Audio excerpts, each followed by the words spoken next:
Have you ever seen something strange and unexplainable in the sky? What would you do if you seemingly lost an entire hour of time in a matter of minutes? Could alien activity be the cause? Today, we test the believability of the UFO abduction of Robert Matthews.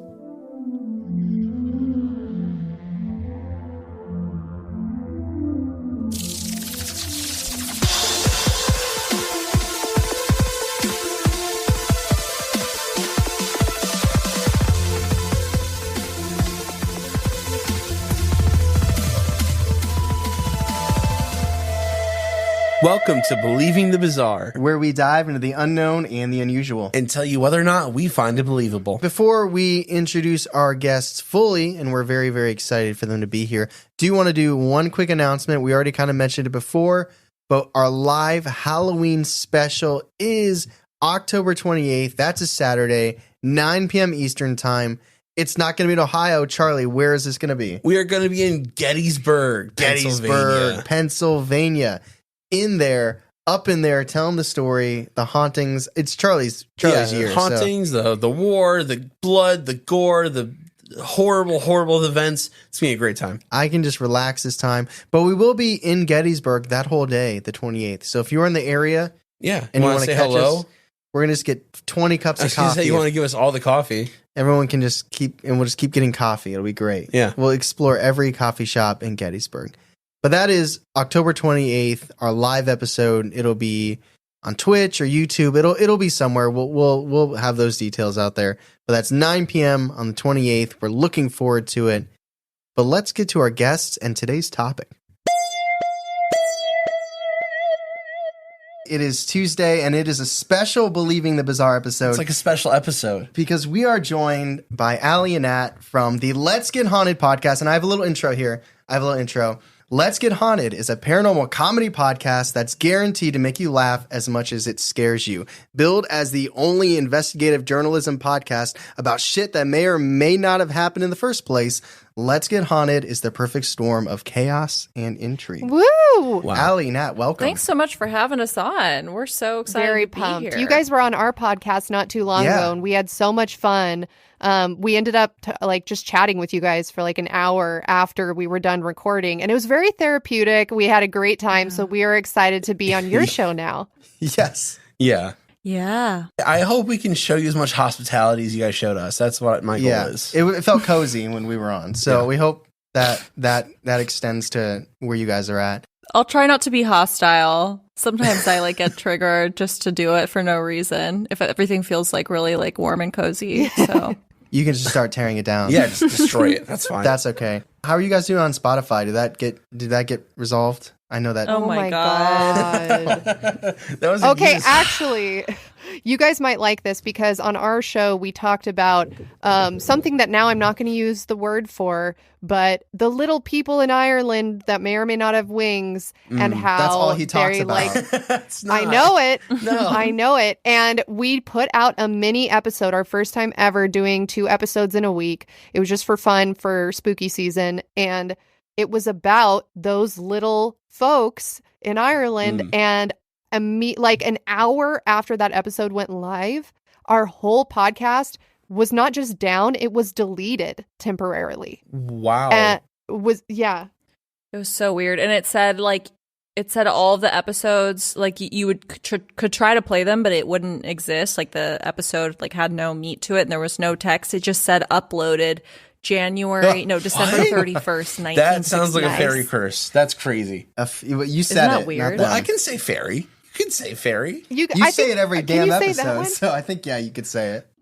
Oh, okay, maybe that word's fine. We used the shortened version of that, and I'm a believer now. I was always, I was never a non-believer, but now I'm never. I say it all the I'm time. I never say it in my telling house. their stories again. I'm like, they're here, honey. I know they're here. And she's like, put out the milk. Nat, are you a believer in what we're discussing?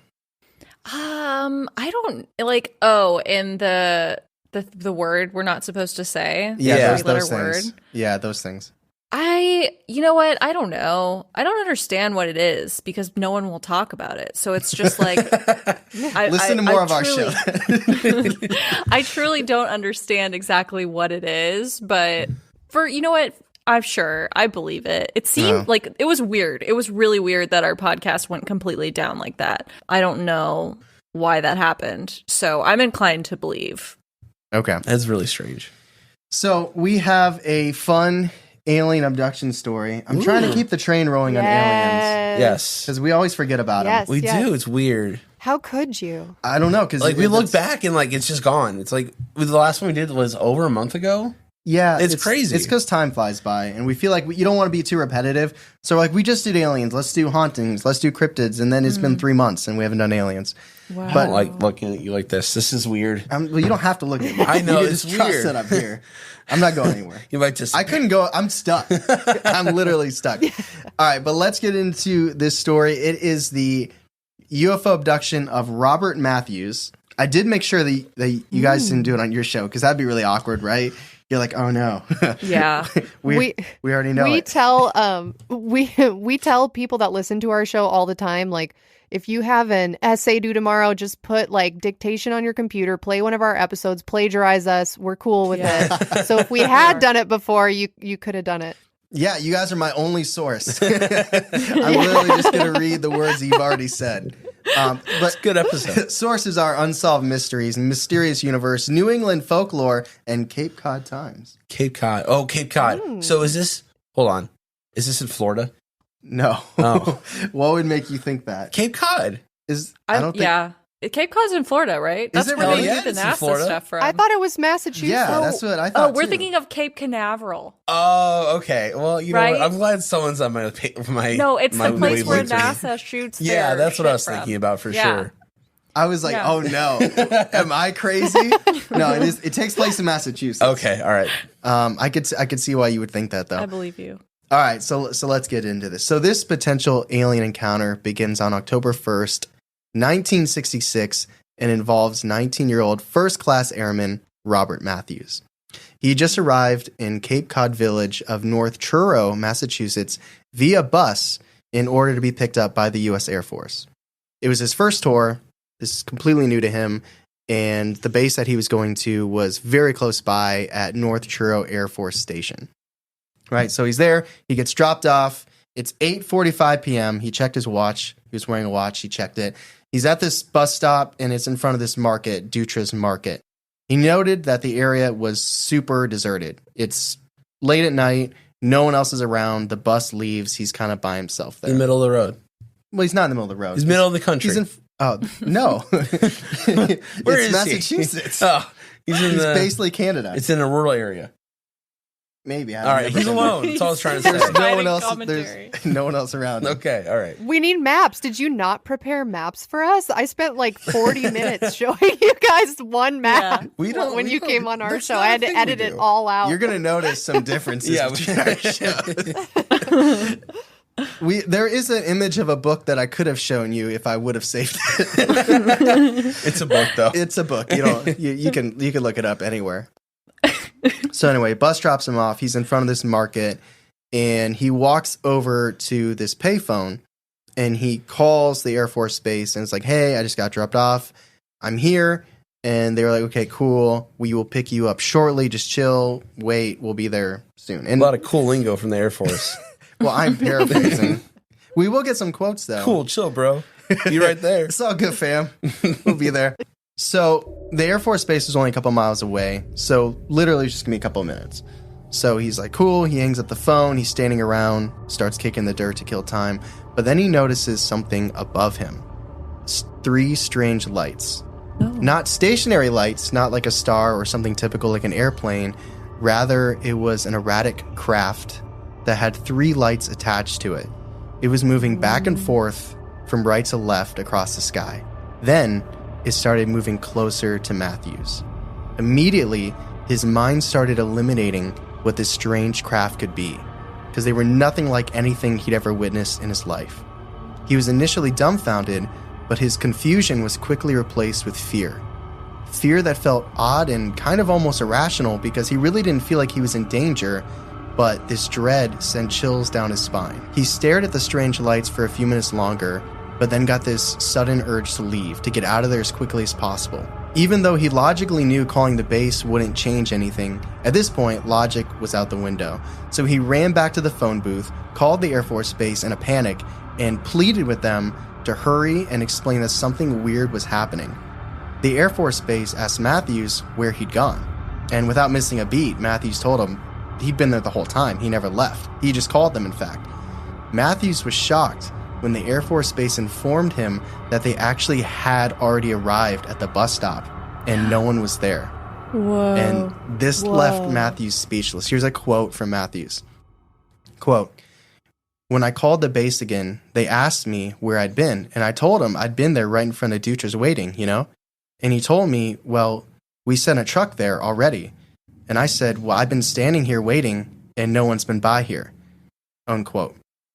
They told him that the dispatch truck arrived, looked around, couldn't find Matthews, so it turned around and returned to the base. And they said that was over an hour ago. And obviously none of this is making sense to Matthews, because to him it felt like it literally has been 3 or 4 minutes since he called them. So he checked his watch, and a full hour had passed. It was now 9:45 p.m. So sheepishly, he asked them to send the truck out again, as he realized that he had no real explanation for what had happened or the extreme loss of time. When he got to the Air Force Base, he was extensively questioned, essentially interrogated on what had happened and what was going on. And he had no idea. He had no clear-cut answers. For a while, he thought this interrogation may have actually been part of basic training. Like, he was just totally confused. Oh. In He his thought it was mind- like a setup. Yeah, he was like, okay, this is what they do. Okay, I saw this Right. aircraft. They're testing me on something. And because he was just sticking by his story. Like, this is what I saw. Mm-hmm. I called you guys. Well, I called you guys. Then I saw this, and I called you right back. But he has to be just completely confused because Is the phone booth near the bus stop? Like, it's is it, could it- attached. it's attached, so it couldn't have been like he just didn't see them pull up because he No. was in the phone booth. Even if it was a tactic, like, because I work in HR at my day job on a farm, and I went to school to learn about like how to do interviews better and whatever.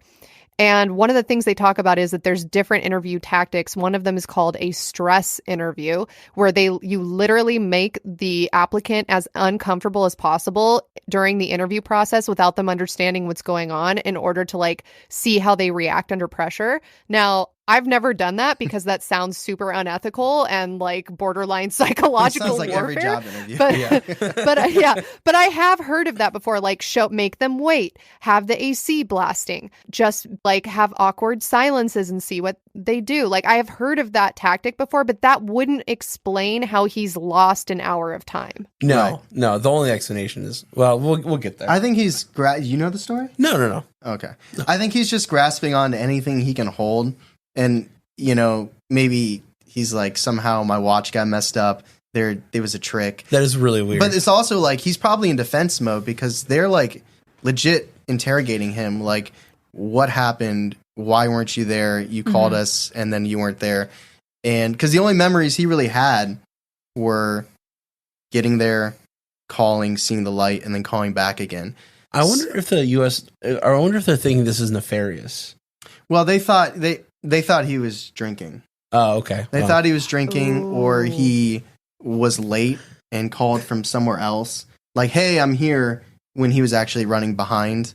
Oh, that's something Can I I tell a would fun do. story? Yeah, you'd have to go to a different payphone though, like your Sears and Roebuck, and like. Let me tell a fun story really quick.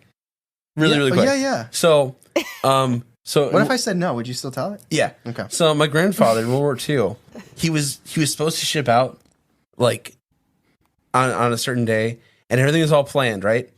And then they had a party, like a going away party, but he drank too much and he failed the physical the next day, and he couldn't go to World War II. Oh wow. Wow. Yeah, isn't that crazy? And you might not be here. Yeah. That's Think of the crazy. series of events. Yeah, he was very sad about it, but Yeah, I was about find to it say funny. that sucks for him. That seems I'm like a way sure. to get around the system. No, he truly did want to go. You've but, also adopted the hard partying early, and I did. Yeah, it's a genetic thing. I guess just big time drinkers. Yeah. What was his drink of choice? Actually, I do know vodka. And my grandma still drinks vodka. Anyway. Are you Russian? Smirnoff? No, I'm not Russian. They just drink everything. What was the That's ice? my drink of choice too. But I didn't know it was like a grandpa drink. Like I feel like people talk about vodka as being like, oh, like you just get like vodka cranberry, which is me, like vodka cranberry or vodka Red Bull. Yeah. Oh yeah, vodka Red Bull is like classy. Like I would meet the fucking president of the United States and be like, "Do you want a vodka Red Bull?" Like we're about to throw down. Because we're going to have some conversations, you know? Like, you need your energy. Like, there's no fucking way I can stay up past 10 p.m. without Red Bull involved. It's a good move. I like a good Jack and Coke, or a rum and Coke. Buddy's is a rapper, and he actually wrote a song called Vodka and Red Bull. Oh. BFE. Wow. Yeah. It's a good drink, though. All right. I didn't mean to completely derail us. It's okay. That's basically the end. I'm just kidding. No, I'm just kidding.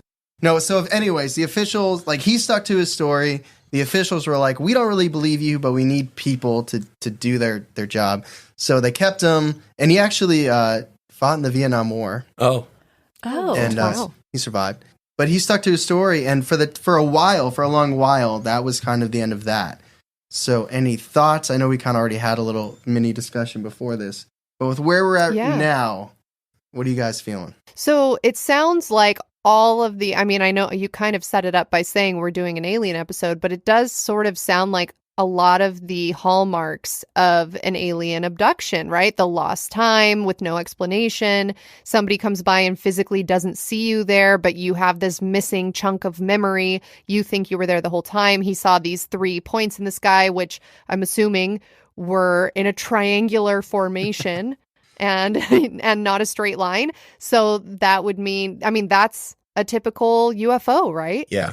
I was thinking the same thing. It's got all those hallmarks. I think the only way it could not be an alien encounter is if he really was not there and he called.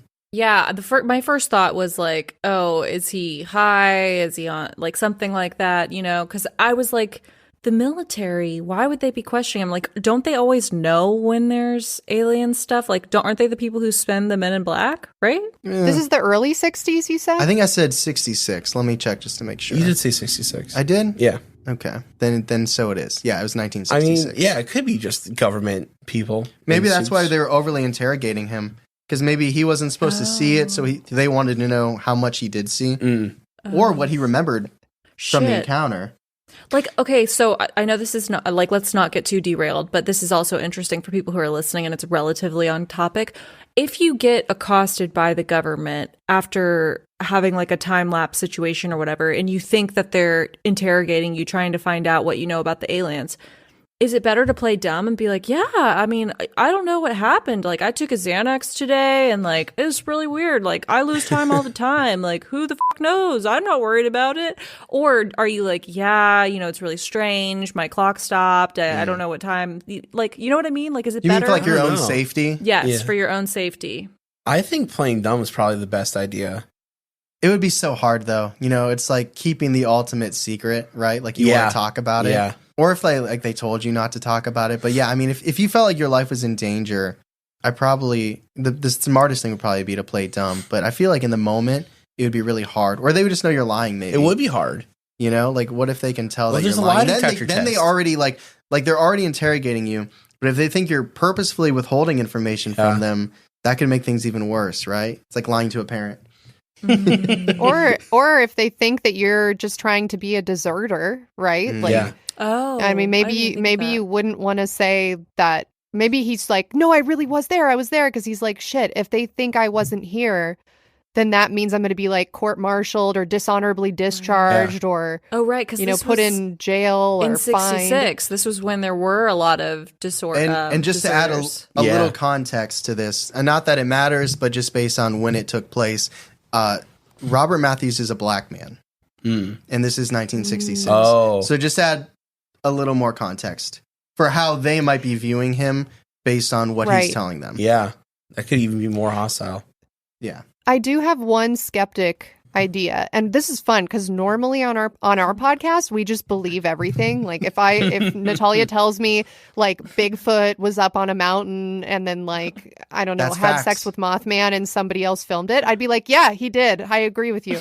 But this is cool because your show is like all about rating how believable you think something is. So I'm going to put on my skeptic hat for a second. Is it possible that the guy that was supposed to pick him up is the guy that fucked up and not the guy waiting at the station? Because I can imagine a situation where the driver either got lost, because, you know, this is the day before cell phones, before GPS for trucks, I would assume, and before MapQuest, certainly. So he maybe out just the like directions, turned but on the you wrong can't read 'em. street. He went to the wrong, he wrote him on his hand and then he sweated a lot, Yeah. like it came off. Maybe he went to the wrong train station, or maybe he just like barely glanced over and then just didn't see the guy and just kept going because he's like, I don't get paid enough for this bullshit. Like, I'm not going to park and get out and try to find this guy. So then what would he have seen in the sky, though? Meteors. You mean the guy 'Cause picking him up? No, Robert. So, like, Oh. if the mess up was on the guy picking him up and he actually didn't show up, that's a lie. That still doesn't cover what Robert might have seen in the sky. What if it was dual lies, right? Oh, they're everyone's lying to both- Robert. Double Or you mean lie. they trying went to cover together? No. They both are trying No. to lie to protect their own I see ass, what you're not saying. understanding that the other person was fucking up. So like Okay. Robert was actually late. And so the other guy like wasn't there at the right time either. And so they're both like making up a story. So everyone's wrong. I see. The aliens like, we're just trying to do some stuff. Guys, No one's here. Y'all are late. They just like agree. They're like, we're just gonna do aliens. That's why, didn't you say they were going right and left in the Yeah. sky? Like, they're just looking for him. They're like, where the fuck is he? It's got like the police spotlight. Like, come Yeah. on. It is close to Canada too, though, right? Massachusetts? Yeah, that's pretty close. So maybe Canadian UFO? yeah, that's exactly Where what I you was thinking. He was a hockey player. It's just a moose.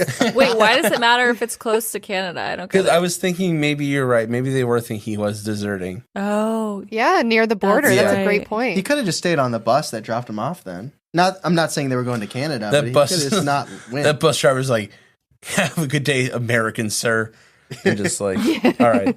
All right, well, let's continue because there is more to this story. Oh, good. So, even though there was that whole dispute, the interrogation, it was all forgotten. He fought in the Vietnam War. Everything was good. But as more time passed, the whole incident kept gnawing away at the back of Matthew's mind. And also, as time passed, it seemed like he would get more and more fragmented memories that were hard for him to place, but felt related to the potential UFO experience. And it wasn't vivid by any stretch of the term, but he could vaguely recall strange, inhuman faces and what seemed like a medical room. But he couldn't piece it all together, not until he stumbled upon something that completely changed the entire experience for Matthew. By pure chance, in 1987, Matthew stumbled upon a book written by ufologist Bud Hopkins titled Missing Time, a documented study of UFO abductions. Here's a quote from Matthews. Quote, I was on vacation looking for something to read, and on the shelf there in front of me, I saw this book with this creature on it, you know? I read the book, and I thought someone had stepped into my head and taken my innermost fears and put them in a book. It literally brought tears to my eyes. You know, I couldn't believe that this was actually happening to someone else. Unquote. Oh, wow. Wow. wow. You know, it's funny. That's what a lot of people say about communion too. The book Communion. Oh, really? Yeah, a lot of people say like that's really familiar to me and like that's really close to me. I wonder if he had a similar experience, like what you just said. It's like someone put my innermost fears on a book, in a book. What's And so- communion? It's a book by I think it's Whitley Strieber. He was an author and he was abducted, and he wrote a book about it. And it's got that like classic like gray alien. A lot of people recognize it. So that's interesting. So he goes to war, he comes back, and then he reads this book just by happenstance, or did somebody recommend it to him? Or was it placed there for him to read. Yeah. Like, how did he come upon this book? Do we have that information, or is that just one of the things we wish we knew? He was just on vacation, and just like, as just found people it. in the 87 year did, they looked for books. In 87? I think it wasn't explicitly explained how this one called out to him, but I have a theory that I'll say at the end of the episode. Ooh, okay, good. I'm good. You know, he's having like fragmented memories and things like that. That actually makes a lot of sense. So, you know, in 66, when he's doing all of this training, you said he's a pilot, right? Air Force, yeah. Is he a pilot, or is he just in the Air Force? He was an airman. I don't know what that means. Like, I don't know if he's the one flying the planes or he just I think works they're in ones the that base. attend the planes. They give the planes Polish their it. oats. I mean, I guess either Exercise the planes. Either way, it's you know, that's a very stressful time in your life, but you're also on kind of like a one track. You're like in survival mode, and when you are training for something like that, it's just, you know, you're like tunnel vision, and so you don't really have time to question, oh, what happened to me at the bus stop that one time, because it's like irrelevant. You know, you got to get up, you got to go do your job, whatever. And then he goes to war, and he's still in that like tunnel vision, and I bet he didn't even come out of it until he was on vacation, that whenever that was in 87, and he was just like, oh shit, like now that I think about it, this was something weird that did happen to me, and I just have never had the time to think about it until now, because I've just been in survival mode. So it kind of makes sense to me that it would take him that long. It kind of reminds you that like together. reflection is a privilege, right? Yeah. Because like when you're focusing like the Maslow's hierarchy, like the bottom, when you're like focused on safety, you don't have time to be like, yesterday was a good day. You know? Like, Yeah, you just gotta had a keep lot of going. fun. You're right. Yeah. No, that does make a lot of sense. Yeah, we did an episode on the war in Vietnam, or the Vietnam War, and there was a lot of haunted shit going on during that war. It's like one of the most. They had cryptids, they had aliens, they had ghosts. Like, it was a wild war. And then this year we did 2 episodes on the war in Afghanistan, one from the perspective of Marine Corps veterans and one from the perspective of refugees. And one of the refugees we had on our show, she was talking about like, you know, my whole family's always been paranormally inclined. We just didn't realize it until we got to Canada, because when you're in Afghanistan, you're just trying to survive. Like when you're in a wartime situation, you don't have that privilege of reflection. So I think what Natalia is saying makes a lot of sense, that, it could have taken years until he finally was on a vacation and was like, oh, I like read this thing, and now I have time to like really sift through these like fragmented memories that I've just been kind of like pushing to the side because I didn't have this luxury before. That's a really good point. Not that it's funny, but I just imagine there's some like really haunted ass houses out there. I had the same and thought, they're dude. just like they're like slamming doors and It's shit. just like, I gotta People keep focused. Like, I got bills to I pay. got things to do. I gotta get out of here. I know it's kind of like the joke now about all the aliens, right? Yeah. Like all the It's like, aliens I are coming gotta out, keep- and they're yeah. like, I don't got time for this. no. Yeah. Yeah. Right. The meme is like, oh, gas is like $6 per gallon. I don't give a fuck if there's aliens or not. Yeah, I don't got time for exactly. that. Yeah.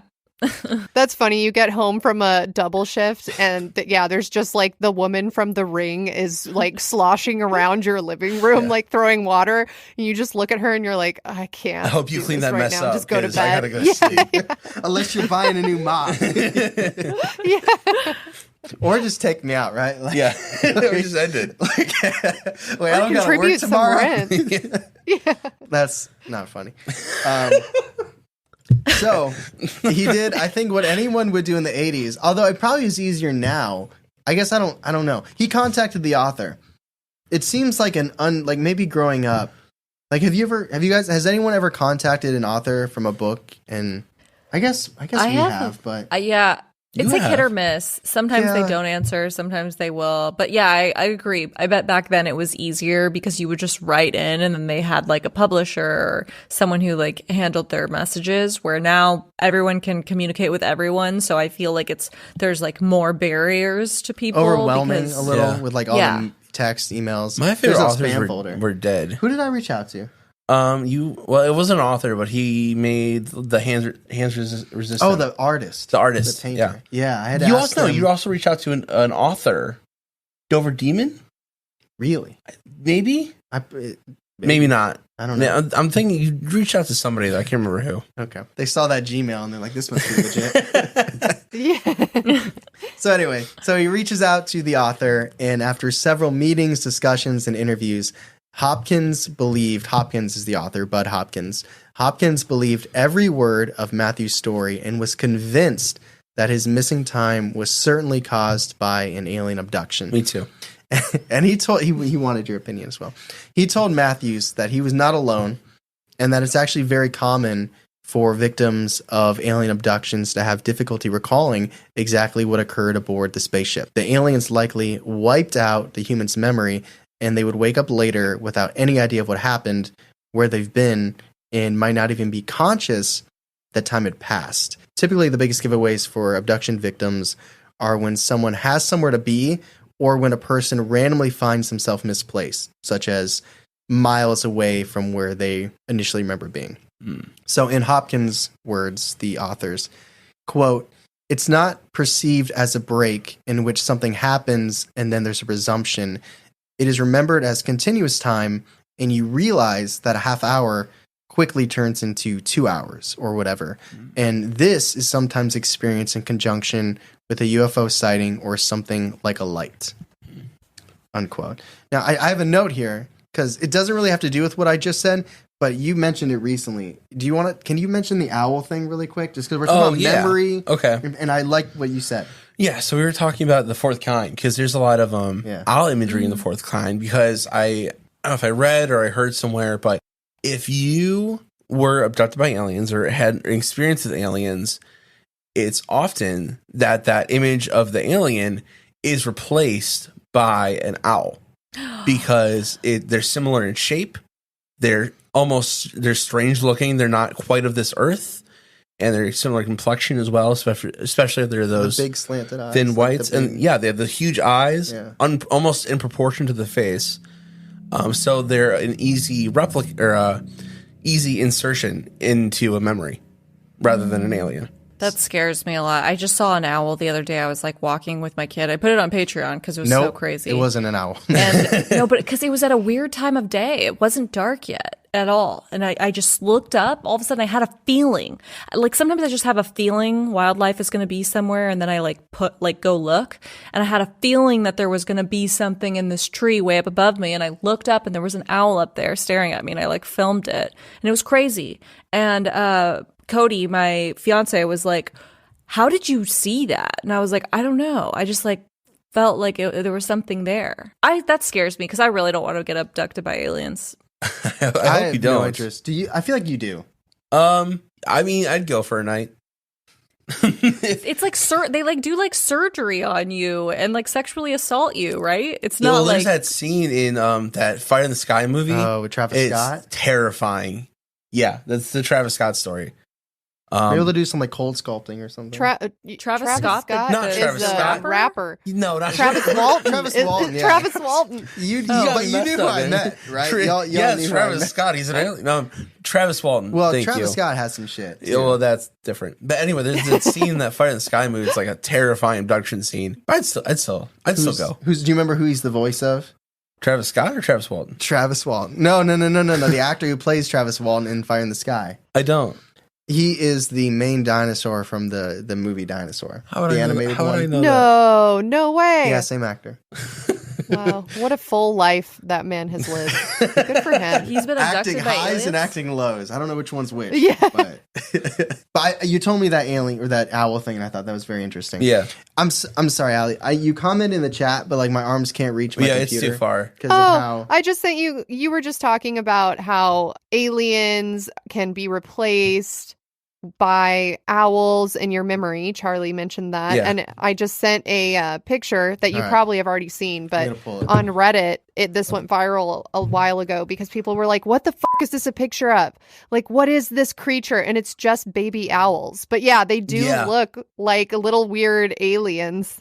I was going to say that too. I didn't want to spoil her, but I've heard people will say, oh, if you get really fucked up and you live out in Alaska, the fourth kind, skeptics will be like, oh, there's a bunch of owls out there, and people probably just saw baby owls and they thought it was aliens. Yeah. I wonder if that's part of the theory, but yeah, it's been around for a while, I think. I don't remember. I'm not sure where I heard that. I think last podcast, but I'm not sure. That- It's been a long time since I've seen an owl. I think Hocking Hills was the last time I saw one. I don't know. I don't know if I've seen an owl since like middle school. That's the last time you When, were when like, a abducted. guy in like a khaki jacket brought one out on his arm. That was a tall, thin white and a little gray. Yeah, exactly. Yeah.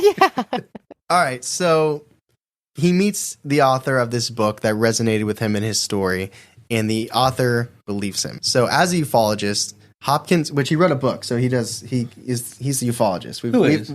Bud Hopkins. Oh yeah, We've agreed he's that a the only way to ufologist. become a ufologist is you have to write a book. Yeah. Oh. That's the qualification, apparently. And then you're just, then then you're a you become a ufologist. doctor of UFOs. It's got to be relevant. Like, Yeah. you can't just write a book. Like, you can't be a picture book. It has to be about UFOs, Right. right? It says this UFO is this shape, The cigar. and this means expert. Yeah. Gold star. Yep, exactly. So not only did he believe Matthews and was very understanding of his situation, but he's also very empathetic, and he organized support groups for people who think they've had alien encounters to compare stories and to realize they're not alone, which is really nice, actually. From his experience and the fact that Matthews had fragmented memories, Hopkins suspected that Matthews did retain the vivid memories of what occurred on the spaceship somewhere inside his mind, and it was just how to go about retrieving these memories. And in Hopkins' mind, that would be hypnosis. I knew we were going to go there. Oh, yeah. I knew we were going to go there. But also, it makes sense that he has these fragments because you said he had somewhere to be. And that's what the author said. If you have somewhere to be, they're not fully going to cover it up, right? Is that what I understood? You're more likely to notice that you've been abducted if you have somewhere to because be. he had somewhere to be. Oh, I see what you're saying. Like if That you makes got sense. abducted in your sleep, you might wake up in your bed and not ever know it. But if you wake up in a different city, or if you're supposed to be somewhere at a certain time and you lose track of time. Well, I was thinking like Betty and Barney White. They're on their way home. They're supposed to be home by a Traveling. certain time. Yeah. Traveling. Pascagoula. They were on the way. They're supposed fishing, to go. weren't they? Yeah, but were they going to go home or something? Well, hopefully they were going to go home. That's the plan. But they got abducted. They were fishing. It was yeah. They got fished. That was the one where they saw like the alien that I think they described it as a carrot. Was that one? Oh, I don't. It just looked like a giant carrot. I don't think so, but that's hilarious. There's just I somebody was who some- fucking hates I vegetables. read It's the worst thing they can imagine. Or the aliens got lazy and they were like, okay, we normally replace our image with an owl, but for these guys, we're going to replace it with a carrot because that's easier for us to They're being generate. wacky. They're being There's just like a herd putting of their like SNL on? 45 rabbits just come to start attacking this. So the idea is that this hypnosis would allow Matthews to slip into his subconscious and essentially pull the memories out from where they've been hiding. And Matthews decided that ignorance is not bliss, and he opted to do a hypnotic regression session with Hopkins.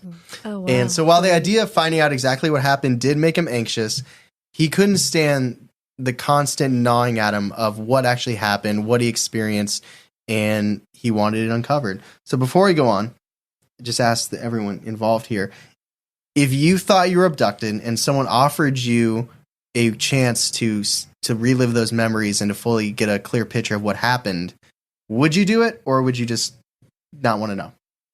Yep. You'd want to do it? Yep. Oh, yeah, absolutely. I love aliens. I love alien stories. I want to remember. I want to know what I want to know what they looked like. I want to know what the inside of the UFO looked like. And I want to retell that story on our podcast. So yes, I absolutely want to know all the details. I think, yeah, I mean, I don't think I would be like prepared to find out, who knows what they made you do or what you did, or what if they were like had children or something and they were like dissecting them or just something fucked up. You know what I mean? Like, I don't necessarily think like the alien abduction stories are all like, oh yeah, I just got to go for like a ride in the spaceship and then they just like put me back down from where I was. Cause I think about how we treat humans, how we treat animals, and how we treat things that we don't understand. And like, even if it's in the pursuit of something that we deem is for the greater good, we still do stuff that's like not necessarily great for the individual, like to mice and rabbits and like animal testing and shit like that. Like, yes, it's for something good, but for, the mouse that gets like injected with cancer or something, that's like not fun for them. So I just don't know what they're doing, the aliens are, if they're abducting you, because it's like non-consensual. And so I mean, I would definitely want to know, just because I couldn't live the rest of my life like thinking I was like a pussy who like couldn't find out what happened to me, because that would be like even more lame. But I'm also not like, I'm also going to go into it with like grace with myself, like before I do it, being like, okay, you know, I would have to have like a conversation with myself and be like, let's keep our expectations realistic. And no matter what happens, like, we're not going to let this tear apart our like ego and our like it, or whatever you want to call it. Like, I'm not going to unravel. I'm not going to lose my mind when I find out what happened, if that makes sense. So that's like closure. It seems like rather than like excited to find out, it's like you need the closure of understanding what happened. Well, the alien shit just pisses me off because we know they're fucking real. Like, we know aliens are real. It's statistically impossible for them not to be real. But it's just like, I hate all of the mystery and shit around it, because like the likelihood that we're ever going to find out anything is like zero. It's like me like being obsessed about like, oh, like I want to find out like this new plant that's not going to exist for like 10,000 years. Like it's just like, it takes me out of the present moment. And I hate that. Like, I hate thinking about like living in the future. You know what I mean? Like, does that make sense? I don't. No, I follow what you're saying. Yeah. So like the aliens just make me angry. That's how kind of, in a roundabout way, that's how I deal with some conspiracies. Because like when people are like caught up on like how the world started, it's kind of like, well, I'm never going to know. So Right. You can't know. I can't put too much energy into that. Right. Although That makes sense. I definitely want the Acceptance. memories though. Like, because then I would know. Now, that makes me think of when you said that, though. I think it was Betty, because you brought up Betty and Barney Hill. She had something injected into her stomach. Didn't She did. She didn't like it. She said it hurts, and then they did the mind over her head, Like, no, it doesn't. and she's like, "Oh, I guess I'm good." Yeah, we good. But it also, Yeah. I can't remember. There's another alien story we did. It might have been the Japanese farmer. Oh, I don't remember the name. You did that one. I know, yeah. But there was like, his story was kind of like what you guys were joking about, was like, oh, we went in the spaceship and they took me a drive around Saturn and they got me a moon rock and all this stuff. And Charlie was like, nope, that's the memory they planted in this person. To cover up what actually happened. And that's just scary. That's true. Some messed up stuff I'm sure happened to him, if that's real. Aly, you were going to say something like 5 minutes ago. I'm sorry. Oh, yeah. No, it's okay. I just love aliens. So that's, if I were to continue talking, I would just talk for another hour. So it's good that you kept going. I think the story of Travis Walton actually, to me, is like a cool story about being abducted by aliens, like something that I could live with, because I think in that story he mentions that the only reason why he got brought up into the UFO, and his hypothesis is because they hurt him. Yeah. And they weren't trying to hurt him. So then they had to bring him on the ship to like mend or reverse the physical damage they had inflicted upon him. Yeah, I So like that I theory think- too. Yeah. And I think my perspective's a little bit different from like a normal person, because I have an autoimmune disease. And so something that I really like about aliens is I've read stories where like people with cancer, they say they've been abducted and then they were cured, or people with, incurable diseases have been abducted and, or broken bones or whatever the case may be. And so to me, I'm like, the risk for me is worth it, whereas the risk for somebody else might not be worth it. But I think that's a big part of why I just love the idea of aliens so much. First of all, because they're cool. They're cool as shit. Second of all, because I think life is more fun when there's a little bit of mystery. But then third of all, because there's like that like possibility that they're so advanced that anything that we're dealing with, they could just fix with a snap of their fingers. And I think that that's super cool. It gives you like hope. Yes. And I also I've also gone through human clinical trials here on Earth, and that shit is fucked up. Like, you do not feel like a human when you're in that. And so I feel like, if, like Natalia said, humans are already fucked up. So also going through that experience is like, well, what more could they like possibly do besides kill me, I guess? But like, you never hear of somebody coming back and they like have 5 arms now or something. You know what I mean? It's normally like, either they take you up so they can fix something, or back in the early days, it was like they take you up to like maybe do some experiments. But I've never heard of someone coming back with like, 5 arms or something. Yeah, no, you come back pretty much the same, unless you have like Mark or a something. chip or something. Yeah. Yeah. Actually, there's some interesting stories about people being chipped. Like, there's a place, I think it was Redwood, California, that there's supposedly a place where you could go and get alien chips removed. Oh, yeah, I heard there's about like that. a doctor. Yeah. Wait, really? Yeah. Oh, that's I don't think hilarious. he's Like there in was a practice guy anymore. that like had something in his elbow or his forearm. That was a story you told. Yeah, I don't remember. That was a good one though. Yeah, it was fun. I started researching a story where some guy had a chip in his leg, and I was like super into it, and I was writing this episode, and then I realized he recently got arrested for like child abuse but like child sexual abuse, and I was like, never mind. Well, Yeah. Don't want to delve any more into this story. end of story. No, it's the parallels though are interesting because it's like Travis Swan got hurt and they took him up. It's kind of like, you know, a human is driving in their car and they hit an animal and they take it. To like a or it's vet, like yeah. we got, Right. you know, we get chipped. It's like my cat has a chip between his shoulder blades. It's true. You know, I adopted him. Oh, so good point. It's interesting how we kind of create those parallels. But it is nice to think that there could be aliens that are protective over us, or whether, you know, Well- like there's theories that like humans aren't from Earth, so aliens put us here. Mhm. And because we're so much different from so many other animals, and they're like watching over us. But then some people think aliens are basically like demons. I think the truth is probably somewhere in between. A little column A, column B. Yeah. Yeah. Yeah. I wasn't gonna say it. I know you were going to say it. So, and another thing is whether or not the hypnosis is factual, right? I was gonna say it could legitimate. be that. Let's get to the rest of the story, and then we can talk about how reliable hypnosis might be. So anyway, so he agrees. Matthews is with Hopkins. Hopkins puts Matthews under hypnosis, and he was able to recall more details of what happened. He explained under hypnosis that the lights he'd seen in the sky that night had approached him at a rapid pace, and it was some sort of otherworldly flying spacecraft. The ship landed in a ramp lowered, revealing odd, humanoid, alien-looking beings standing inside of it. Matthew said that these entities led him into the craft, where he was examined in an area that looked like a sterile medical room of some kind. He claimed that the aliens looked at his chest, took samples from his body, probed him, and then put him right back where they found him in front of the market. But interesting, they actually, through the hypnosis, discovered that Matthews had an alien experience at a much younger age. Apparently, when Matthews was just 5 or 6 years old, he witnessed a green glowing figure in his bedroom.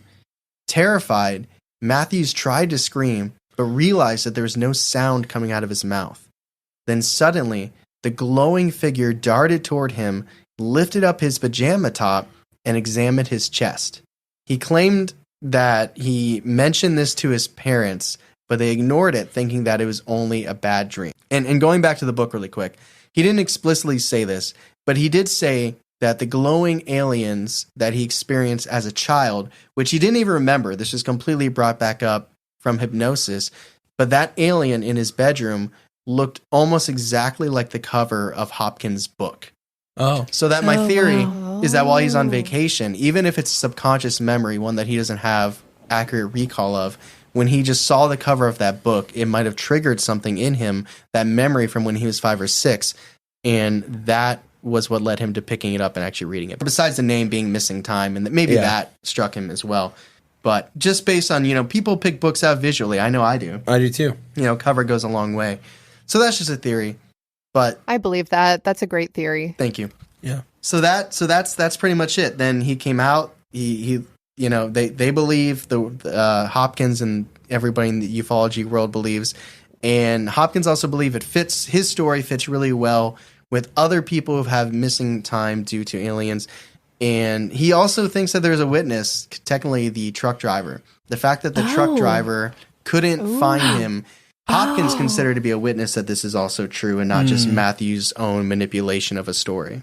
Oh, wow. I didn't even think of that. Yeah. So, like, the truck driver was under the influence of whatever time lapse thing as well. No, like him pulling up and not seeing him was Yes. proof the The guy fact wasn't that there. he didn't see him Yes. there, but Was he did proof call. that I him like and that he say was in on something. it too, though. The Yeah. alien's like, oh no, we got to get him That's too. interesting.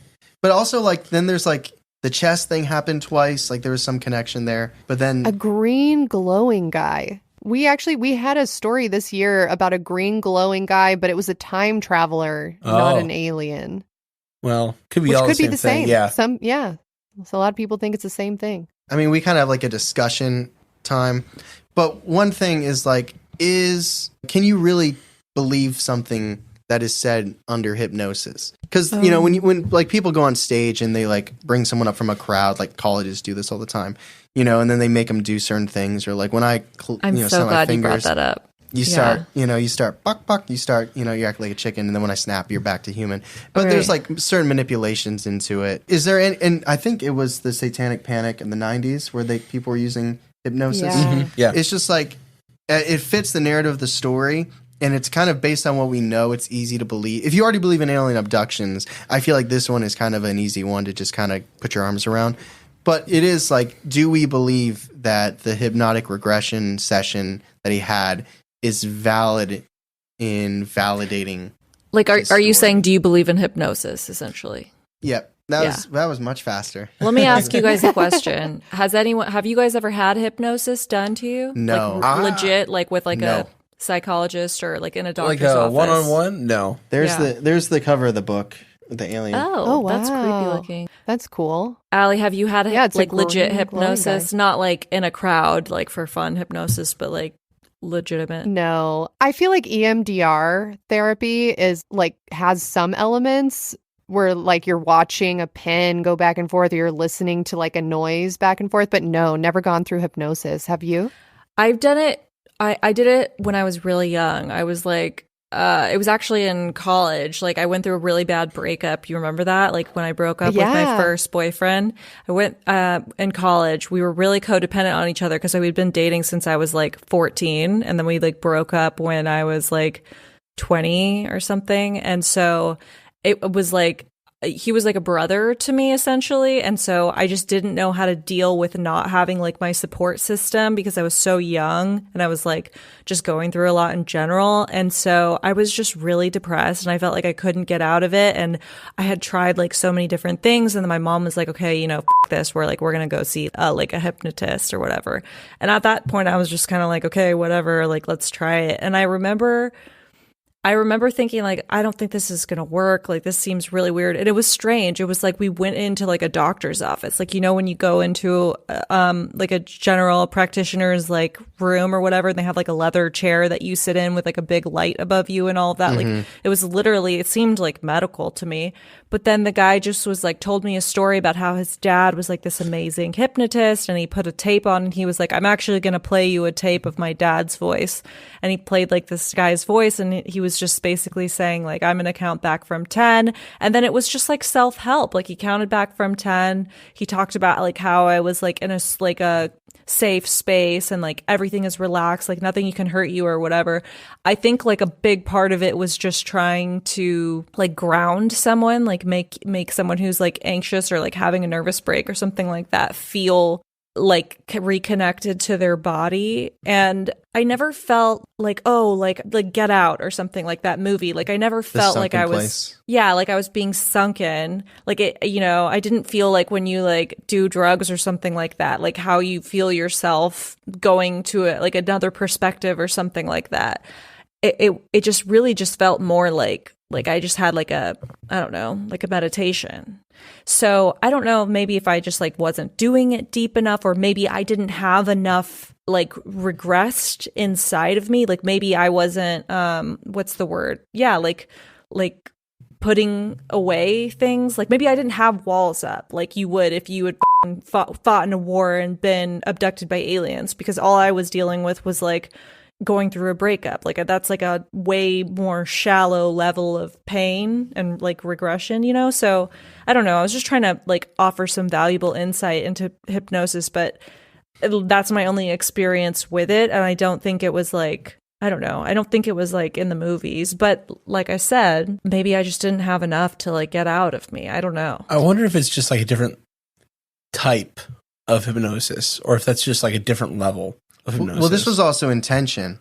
Like Yeah. Hopkins was trying to get him to remember a very specific event. That's true. Like maybe if you were like, hey, when I was 4, this weird thing happened, and they could like, maybe it's like a dial, right? Like it was a very broad hypnosis you were under, rather than Yeah. like really trying to segment one focus, moment yeah. or one event. I don't know. Yeah. Yeah.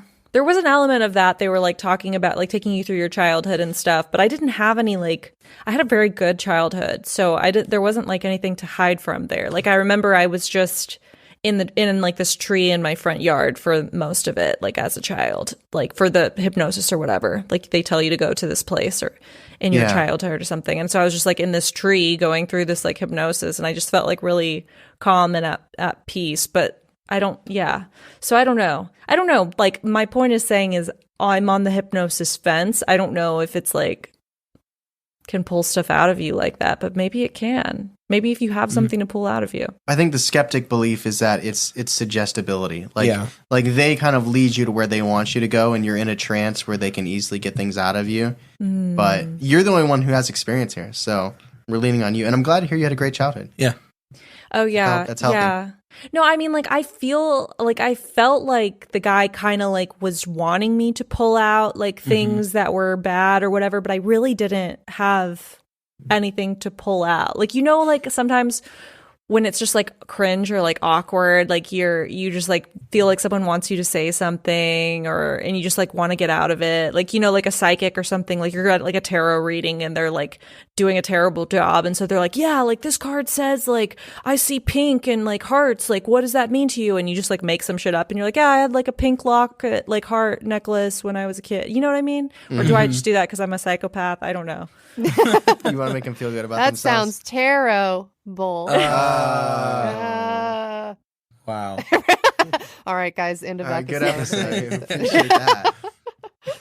Yeah. I now I'm kind of like I want to do a hypnotherapy just to see what all the fuss is about. Because I have heard, it's suggestibility. Like I think people have claimed to like have committed crimes under like hypnosis. Yeah. So I'm like, I want to know, what is it like? Is that true? Or is it just this person is using that as an excuse, or this person already started off like in kind of a vulnerable state and then they were just tricked into believing that they have a memory that isn't real because the hypnotist is trying to lead them to some end point that they already had in mind? I don't know. Have you guys heard the recordings from Betty and Barney Hill? No, I have not. And you mentioned that when you came on our show, when I asked you guys, like, what's the scariest episode you've ever done? And then we didn't have time to go over it, but I want to hear those. They're on YouTube. Did we put them in the episode? We did. Yeah, they're in the episode. Not the whole thing, obviously. I'll go listen to your episode. I only put a little bit in because they're creepy. Yeah, they are just, creepy. You can definitely hear you can hear the trauma. pain, what happened to them. Yeah, which makes me like double question, like, do I want to get abducted? But right, just not by those aliens. Yeah, those guys, not them. Not every alien can be a good person. Everything has assholes. Yeah. All right, so I have a couple of very short Reddit stories that kind of pertain to missing time, and then we will rank whether we find Robert Matthews' story believable or not. Before you know it, it's going to be Christmas. And after that, it's basically summer. Fall only lasts so long, guys. So get out there and go to those pumpkin patches, coffee shops, and hay rides now. But that means you might not have as much time to make delicious meals. That's why you need Factor, America's #1 ready-to-eat meal kit, which can help you fuel up fast for breakfast, lunch, and dinner with chef-prepared, dietitian-approved, ready-to-eat meals. Choose from 35-plus weekly flavor-packed, fresh, never-frozen meals that promote a healthy lifestyle and meet your meal preferences. Y'all like breakfast? Choose from breakfast items like their delicious apple cinnamon pancakes, bacon and cheddar egg bites, and their potato bacon and egg breakfast skillet. Or for an easy wellness boost, try refreshing beverage options like cold-pressed juices, shakes, and smoothies. I do be juicing. You can also level up with Gourmet Plus options. That's right. Treat yourself with an upscale meal and premium ingredients like broccolini, truffle butter, and asparagus. This October, get Factor and enjoy eating well without the hassle. Simply choose your options and then enjoy fresh, flavor-packed meals delivered right to your door. Ready in just 2 minutes. No prep, no mess. Head to factormeals.com/bizarre50 and use code bizarre50 to get 50% off. That's code bizarre50 at factormeals.com/bizarre50 to get 50% off. I don't know about you, but I love the smells of fall. like pumpkin spice, apple crisp. Oh, and dead, decomposing leaves and burning campfire wood as it screams and crackles into the night. Okay. Anyway, if you want the wonderful sense of fall to give your nose a big hug every time you step foot in your home, you need Scent Air. Scent Air is the real deal with over 25 years of experience scenting hotels, event spaces, and even creating those cozy fall vibes you feel in stores this time of year. Their fall collection is available right now in their online store, which includes a ton of fantastic scents. Scents like the limited release cornucopia, cranberry apple marmalade, pumpkin pie, plus year-round favorites like apple and oak and vanilla bourbon. You know, Claire is really big into candles, but it can get really expensive, and we've actually had some guests complain about like irritated sinuses due to the burning scents. Oh, like sneezing. Yeah, basically. So Scent Air has allowed us to keep our home smelling wonderful without ruining anyone's day. One thing that I really love about Scent Air is how convenient it is. The Scent Air app lets you schedule your fragrance and control your intensity right from your phone. We do be on our phones. So this fall, try luxury home fragrance trusted by the pros by going to scentair.com and using the promo code BIZARRE for 25% off your order. Again, that is scentair.com and promo code BIZARRE for 25% off your order. So this is from innerfoundation_848. Quote, hello all, I've been feeling very crazy about this because it happened in a town over 2,000 people and no one else ever mentioned seeing it. I took my dog out after dark around 9-ish. I looked up to see this huge hovering triangle craft right above the tree line, so it was super low. I watched this thing for a good 10 minutes, just barely moving. It was very strange because I don't remember watching it disappear or anything like that. All I remember is seeing it being shocked and looking at all the lights underneath the craft. Then I was back inside, and I don't remember going back inside. It was like I had missing time after seeing it. But I was fine, my dog was fine, and he was back inside with me. I don't know what that was or what happened. Unquote. So the UFO was shocked? No. The UFO had blushies? What happened? No, the person and maybe the dog were shocked. Okay. The dog. Yeah. Okay. That's interesting. This is scary. I mean, again, like it could also just be like, whoa, what the fuck is that? And so you kind of just forget what you're doing because your eyes are just on that thing. And then I don't know, maybe you just naturally back up into the house and. Well, it's like driving to work, right? Like, Yeah. Sometimes you just show up at work. Like, how many times has he walked outside with his dog while it was relieving itself and then walked back inside? Did he say how long he That's was true. missing? Or like you No.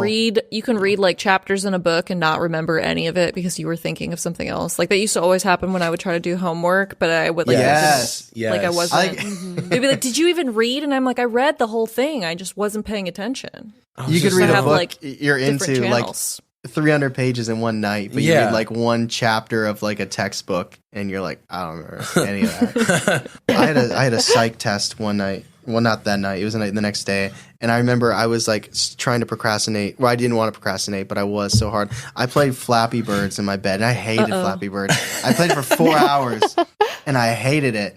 And it was like 4:30 in the morning. I was just like, ah. Do you guys remember when Flappy Bird got removed from the App Store and then people were selling their phones that still had Flappy Bird loaded on it? Yeah. They were like selling them on eBay for thousands of dollars to people that were addicted to Flappy Bird. No? Yeah, I remember that. Because What? Parker was very into it. That's great. Did he buy a phone from you? No. I would buy a phone for Fruit Ninja, but not for Flappy Fruit Bird. Ninja? Although you know what, Fruit Temple Ninja Run was fun. Temple Run was. Temple Run I was really okay. liked Temple Run. There's no cell phone game I would pay thousands for.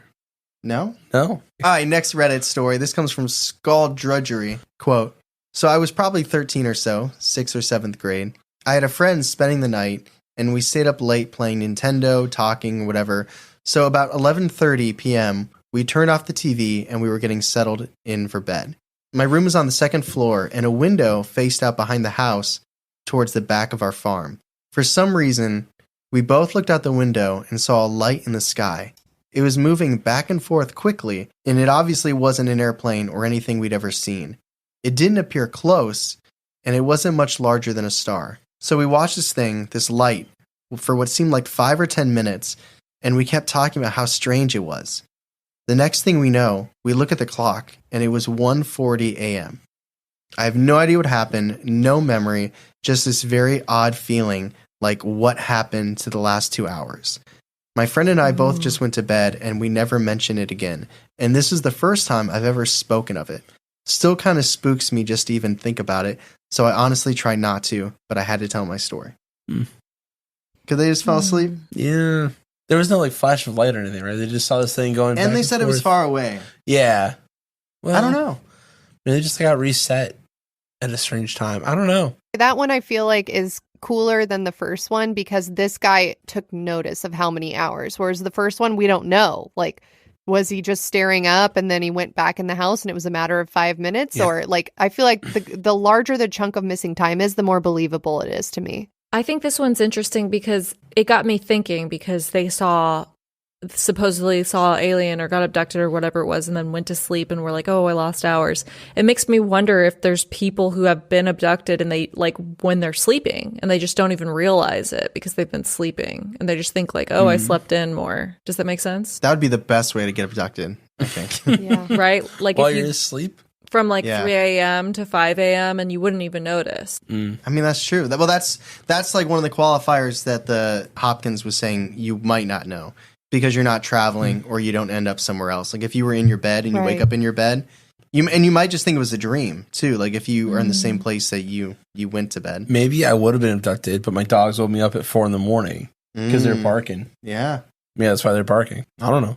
Dogs be barking. My dogs bark a lot. My sister told me They're a couple keeping years the ago about aliens having okay. this moment where she kind of blacked out in her room. What? Yeah. Oh.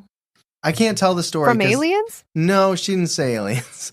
But like I asked her, I'm like, do you think maybe? But it's been too long. I can't properly tell the story because I need to talk to her again about this. His sister also was pretty adamant that my room was heavy.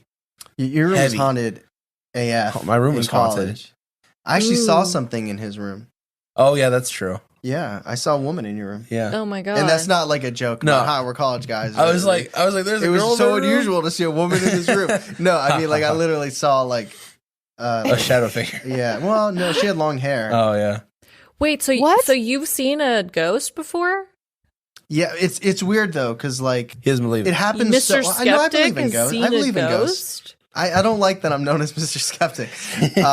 Just Mr. of Skeptic. the FAE word. We've seen things. We've seen. Yeah, things. I've seen things. But yeah, it was like a moment. It's like when we lived together, I had to turn the dial because we were So the checking thermostat was by my room. Yeah, and it was like when I was going to do the thermostat and I just like glanced in his room, it just happened so fast. And for whatever reason, because it makes no sense because there's no mirror there, it felt like I was getting a mirrored image. Like I almost saw myself in there too. It was very strange. It's hard to explain and comprehend. I came understand back- completely. Keep going. This is interesting. No, that's Yeah. that was That's about the end of that encounter, right? that this crazy thing about this apartment. That's crazy. Because I also saw, like, I thought somebody was walking over a corner. One time I was in my room and I thought I was, like, changing. And I felt like somebody was, like, leaning in my room. And I looked over and I kind of saw someone leaning in. And I started talking because I thought it was my friend. And I heard him yell, like, all the way over from his apartment or his Yeah. room in the apartment. We That also freaked me heard out. stomping down the hallway in that. Yeah. It was a weird Things would move. apartment. But the craziest thing to me is that we had, like, a party with a bunch of friends over. And there was one guy who, like, we invited because he was part of a group. Like, We didn't- I'm not Yeah. me. He wasn't somebody like We weren't like close friends. we weren't close to him, and it's not somebody who'd be like, hey, you wouldn't believe what's happening. And because this also wasn't always friend of mine for us either. But like we were just hanging out in the apartment, and he just was very casually like, hey, is your guys' place haunted? And we were like, what? Why And we would didn't you say anything. that? Like, Yeah. why would you even say that? And he's like, oh, I just saw an orb go across the ground from What? Alex's room down the hallway To my to room. whose room? My room. Yeah. Yeah. Wow. Wow. Literally everyone can see ghosts except for me and Aly. We're like, Yeah, we've never seen a ghost. I'm so mad yeah, about it. That's Never seen an alien. Yeah, we're just dead inside. You need to go They to don't a- wanna see us. You got to We're go to a too more eager. rural place. There's too many people Yeah. where you are. I've Yeah. been so Yeah. rural. I've been getting so rural. You guys don't even know. I have. I've been And out here No, rural. just that phrase. That's what happens in the with the horses. It's like I had been. It rural. is. No, I think of that specifically. with the I horse. done been rural.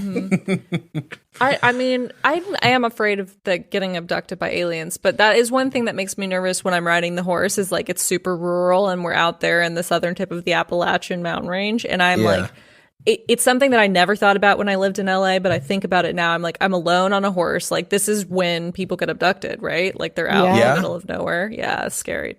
Are we on the discussion now? No, I got one more. Oh, we got another Reddit story. Okay. I I didn't know. Teeth up. I didn't know. Yeah, he doesn't know anything about. Like, well, it's the same way as you guys. Like, one presents, and then the other person just is the color commentator. Doesn't know. That's me. Yep. So, last Reddit story. This comes from Commander Jim over on Reddit. It's a great username there. Quote, I don't know how else to put it.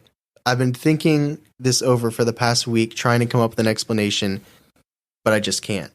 So here's what happened. Last Sunday night, I decided to go by myself to watch Wonder Woman. The cinema is about a half-hour drive with a long, empty country road between my town and the town with the cinema.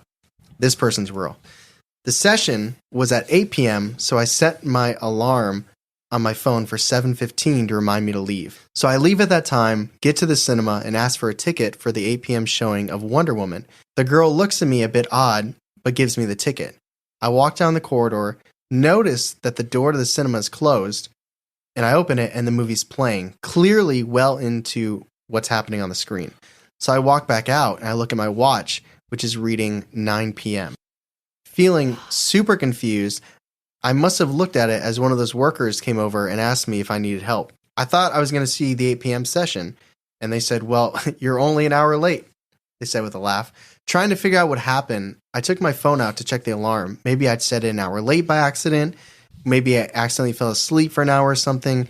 But no, the alarm was still on my phone and showing as 7:15, which was the time I know that I left, as I remember going off as I was walking out the door. Stranger yet, I cannot remember the drive over, like at all. I remember getting into my car and driving through my town, and I remember arriving at the cinema and driving into the car park, but in between there is nothing but a huge blank. The drive is over a windy mountain pass known as Razorback Range, which is a known UFO hotspot, and people have reported lost time in the past. It's also kind of a pain in the ass drive, which is why only 15 minutes or so after having driven it was so strange that I had no memory of the drive at all.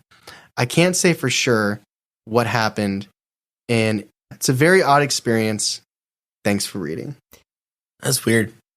That's really weird. Interesting. I'd be so pissed. And the person sold them the ticket. Yeah. Well, yeah. That's what I was thinking too. That person should have been like, hey, It's you know an there's hour in. another An one. hour in. Yeah. She's like, okay. I was going to say, did the director of Wonder Woman write this? Because there were so many name drops for Wonder Woman specifically. Yeah. It doesn't It's seem like they're guerrilla from- marketing for Wonder Woman. Yeah, I was going to go see the fantastic movie You guys Wonder see Woman. the movie Smile, where they were hiring Yes. actresses to stand in areas of cameras and just smile at the screen? Really? Like Right, there were like, baseball no. games Yes. where like somebody would be behind Oh my the God. catcher and she would just stand Ew. there smiling. I hope she was paid well. No. We That's saw that at the terrible. Shorty Awards. You don't remember Smile campaign was like winning all of the. Well, oh, you probably don't remember. Okay, let me tell you. I was so drunk. Let me I tell had you. it. Every 5 minutes, it would Yeah, be I like, was and the fucked up. Shorty Award goes to Smile Train, Smile Campaign. And then they showed that. It was like at the Dodgers game. Oh. The tickets that are right behind the catcher or whatever, where you can like see, they just had two people smiling like, That's weird. I thought it Yeah. was like a dentist commercial or something that they were giving an award to. no. I wasn't looking It was at like all. Smile Train by Paramount. That was the announcer. Oh. said What's that, like, really 1,000 sad Oh. is I watched Smile, and the whole time I'm like, who is this actress? Who is this girl? And it didn't hit me. She's Kevin Bacon's daughter, and she's from those car commercials. What car Oh. commercial? The EV I have to car look at it. commercials. They're YouTube ads. I don't have cable. So. Oh, okay. I haven't That's seen not those. here nor there. I watched Smile on an airplane and I liked Was it it. scary? I didn't watch it. I It hate was jump scary. scares. Me too. The ending I didn't trailer like, was which too I much won't for talk me. about because I don't want to ruin it. I didn't for like people the that ending haven't seen either. It, It was but just too Yeah, much. I didn't like the ending. Yeah, like I recently watched this movie that was dumb as fuck. It was Insidious, The Red Door on a TV or on a TV on a plane, but I still can't sleep from that. Have you guys seen that? That's fucked up. No. Yeah, some- I like all the well, the first Insidious is great. The second one's good, and then the rest are Don't get I them like- started on horror movies. I love the imagery from it. Like I like how there's no CGI. It's like just people wearing makeup and stuff, which I like because it seems really theatrical and like nerdy and weird. But I don't. This last one was like there was some ones where I just can't get it out of my head, and I haven't been able to sleep since I went to Paris, whenever that was, like the end of last month. So it's been like three weeks or something. Kind of scared. I don't think I could see smile because I'd be too scared. It was good though. It was interesting. They used one of the best jump scares though in the trailer though, like when the girl walks the car. I was gonna say and that's her the neck one that bends just got down. me. Ugh. That was a great. I mean, excellent for the trailer, but some trailers just give too much away. Which, by the way, you mentioned what awards did you mention about Smile? They won a bunch of different Shorty awards, which are like marketing campaign awards, basically. So we do want to give you your shout out because you guys did win Best Podcast in Storyteller Drama and Best Podcast in Society Culture. So shout out. Thank you. Yeah. Thank you. Congratulations. We'll put some We're clapping really behind pumped. that. Yeah. I like how our Have shout out somebody is clap like for us. It's like an hour and a half into the episode. It's like Well- the weirdest time to put a shout out, but I like it. Well, I kind of skimmed it earlier in the intro, and I remembered it when you mentioned the awards. That was the.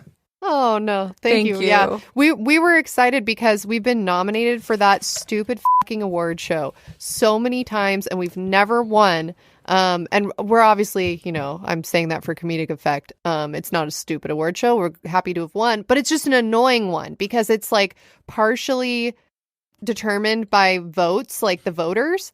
And so you have to mobilize your fan base Please to vote. for and us. so Vote. Yeah, and so then you just don't you kind of feel like phony when you're doing that a little bit? Like you just kind of feel like, I don't know. Like you're I just always like feel using bad. someone. There's not like a judge I to just do feel it. bad. There was this one podcast award thing which we were looking into, just like because to apply for and everything like that. And they were like, to vote. If you wanted your listeners to vote, they had to create an account. So basically, they were using you to get your listeners to create accounts and give their emails to this. You know what I mean? It wasn't like you just go on a link and vote. And it's like if like that's the part where it feels bad to me. It's like they're using us to get our listeners Get their to create information, accounts and their email addresses so they can email Mark and Spam stuff. them. Yeah. But you got to be happy with the win though. Which one are you more proud about? Storyteller drama or society culture? What does society culture even mean? You tell me. I don't know.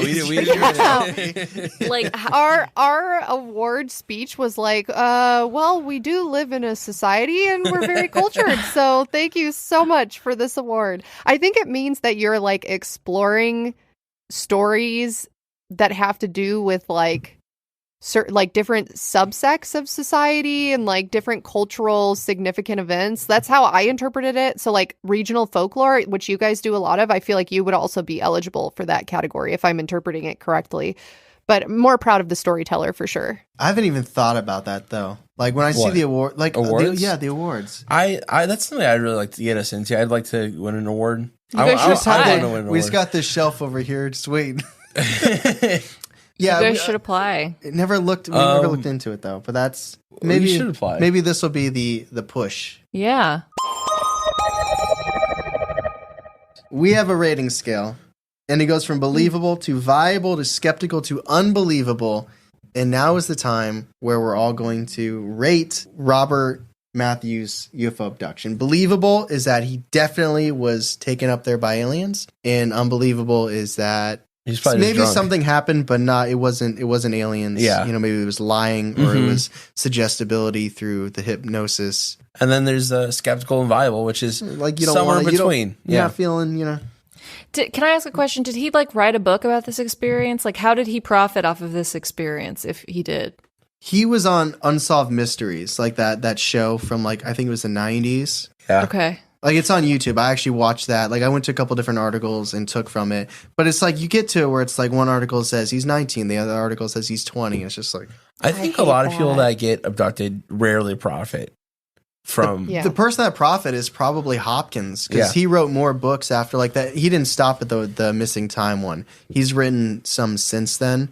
So he's probably using Matthew's story. But Matthew got interviewed and stuff, so. No, I definitely, I think it's believable. But before I said I thought it was believable, I wanted to check that. Because sometimes, like, with some of these alien things, like, people will, I don't know, like, have a best-selling book or, like, wrote a movie or something like that. And so you're like, okay, it would behoove them to, like, tell a really fascinating story or maybe, like, embellish parts of this, perhaps, for whatever reason. Now, I know a lot of times it backfires and then they like can't get like a job or anything like after that because nobody takes them seriously.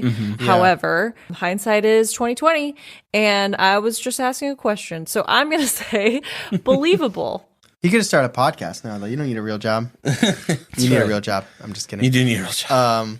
Yeah, I think it's also the context of when it happened. Like, when he was there, it's more believable to me that he might have been trying to get out of going to the Air Force than thinking, like, I'm going to have an experience that I'm going to eventually be able to write a book about, you know?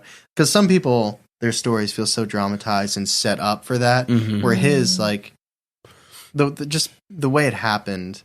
Wait, so you think it was like he was like trying to desert and then was just like something fell through? Oh. No. I'm saying that it doesn't seem like, considering like he was going to the Air Force and then this thing happened to him at that point in time. It doesn't feel like a setup for I'm gonna fake this alien story to profit off of it. Gotcha. Like, even if he did write a book later, it happened decades earlier, and there are other witnesses like the truck driver. Like, unless he's just like okay, revisionist history here. He has this memory of like, I got drunk, I showed up late to the Air Force, I feel like shit. And then he's on vacation 20 years later, he reads this book about UFOs, and he's like, I'm going to say that I was like, and he rewrites that history. I just don't see that happening. Yeah, I don't see that. That was a whole either. tangent of something I don't believe. I believe he was abducted by aliens. Yeah, I wonder if there was a part of this where like he called to pick me up and then just was like, what am I doing? And started walking away. And then, like, halfway through, realized what he was doing. He saw a bald eagle fly by. He's like, I can't desert America. my country. No, but he realized the consequences of his actions. He's like, oh, I could get a lot of trouble. I should go back. He walked exactly a half hour away. Well, and then he had to walk exactly a half hour He had back. a timer, a fitness timer. Could have been. I don't know.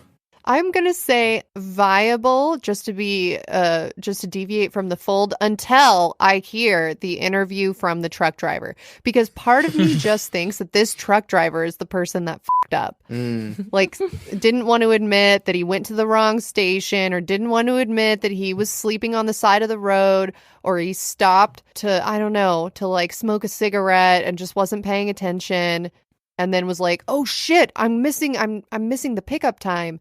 And then he gets a call and they're like, where were you? Like, why did you not? Where's the guy? Where's the enlistee? And he's like, oh, I went there, but he wasn't there. So it's not my fault. And like back then in the 60s, how do you even prove who was there and who wasn't there? It's not like there was CCTV. Yeah. I like that theory. But too. if that's true, what did he see in the sky? Not the truck driver, the guy, but Robert Matthews. I could see someone, I'm always looking up at the sky because of our podcast. And so I could see myself being like, what the fuck is that? Like, that is weird. That is like, I wonder, I wonder, is that a plane? Is that a blah, blah, blah? And then next thing you know, you're like, all right, where the fuck is my bus? And then you call. So I could see it being both. Okay. No, I like the viable. I'm just trying to deviate, because if we're all saying believable, then it's not an interesting conversation. So I'm going to say viable. Okay. Unbelievable. Yeah, I don't believe in aliens anymore. I mean, it's just the hallmarks of all the alien abduction signs are there. Missing time, strange lights in the sky, witness seeing nothing there when you should have been there. And then he comes back and he doesn't even realize time is missing. I go believable. It just makes sense to me. I kind of like the theory that... Oh, and the visions in his mind, too. Yeah. I like the theory that they were extra hard on him in the interrogation because they knew the aliens were around. And they were trying to get out of him. I like that. It's creepy. Ooh, yeah. That gives goosebumps. So that is our episode on the UFO abduction of Robert Matthews. Crazy story, definitely aliens. But let's learn a little bit more and play a game with Let's Get Haunted. All right, so we got some questions, and this will Well, actually, I was going to say this would certainly be our longest episode, but some of our live episodes we've done for They Halloween, go long. they go Yeah. long because you interact with, people Yeah. online. That's going to happen in a couple weeks. That's right. We're going to Gettysburg. Gettysburg Live. Oh, whoa. All right, so let's get into That'll some be really questions. fun. We'll do some fun interview things here, and then we'll play a little game. I'll tell you a game we were gonna play. It's kind of like there's no point. It's like I was gonna make you this great meal, but then I didn't. So it's like I want the credit for thinking of it, but we didn't do it. We didn't do it. But we'll get to some questions first. All right, it's a little bit basic. So let's get haunted. I like that name, and I want to hear the background on the name. But I also like there's like two sides to it because it's obviously hauntings. You guys talk about paranormal stuff. I like the incorporation of everyone has their own haunts. Like my car stalled, that's a haunt. I got locked in a staircase, that's a haunt.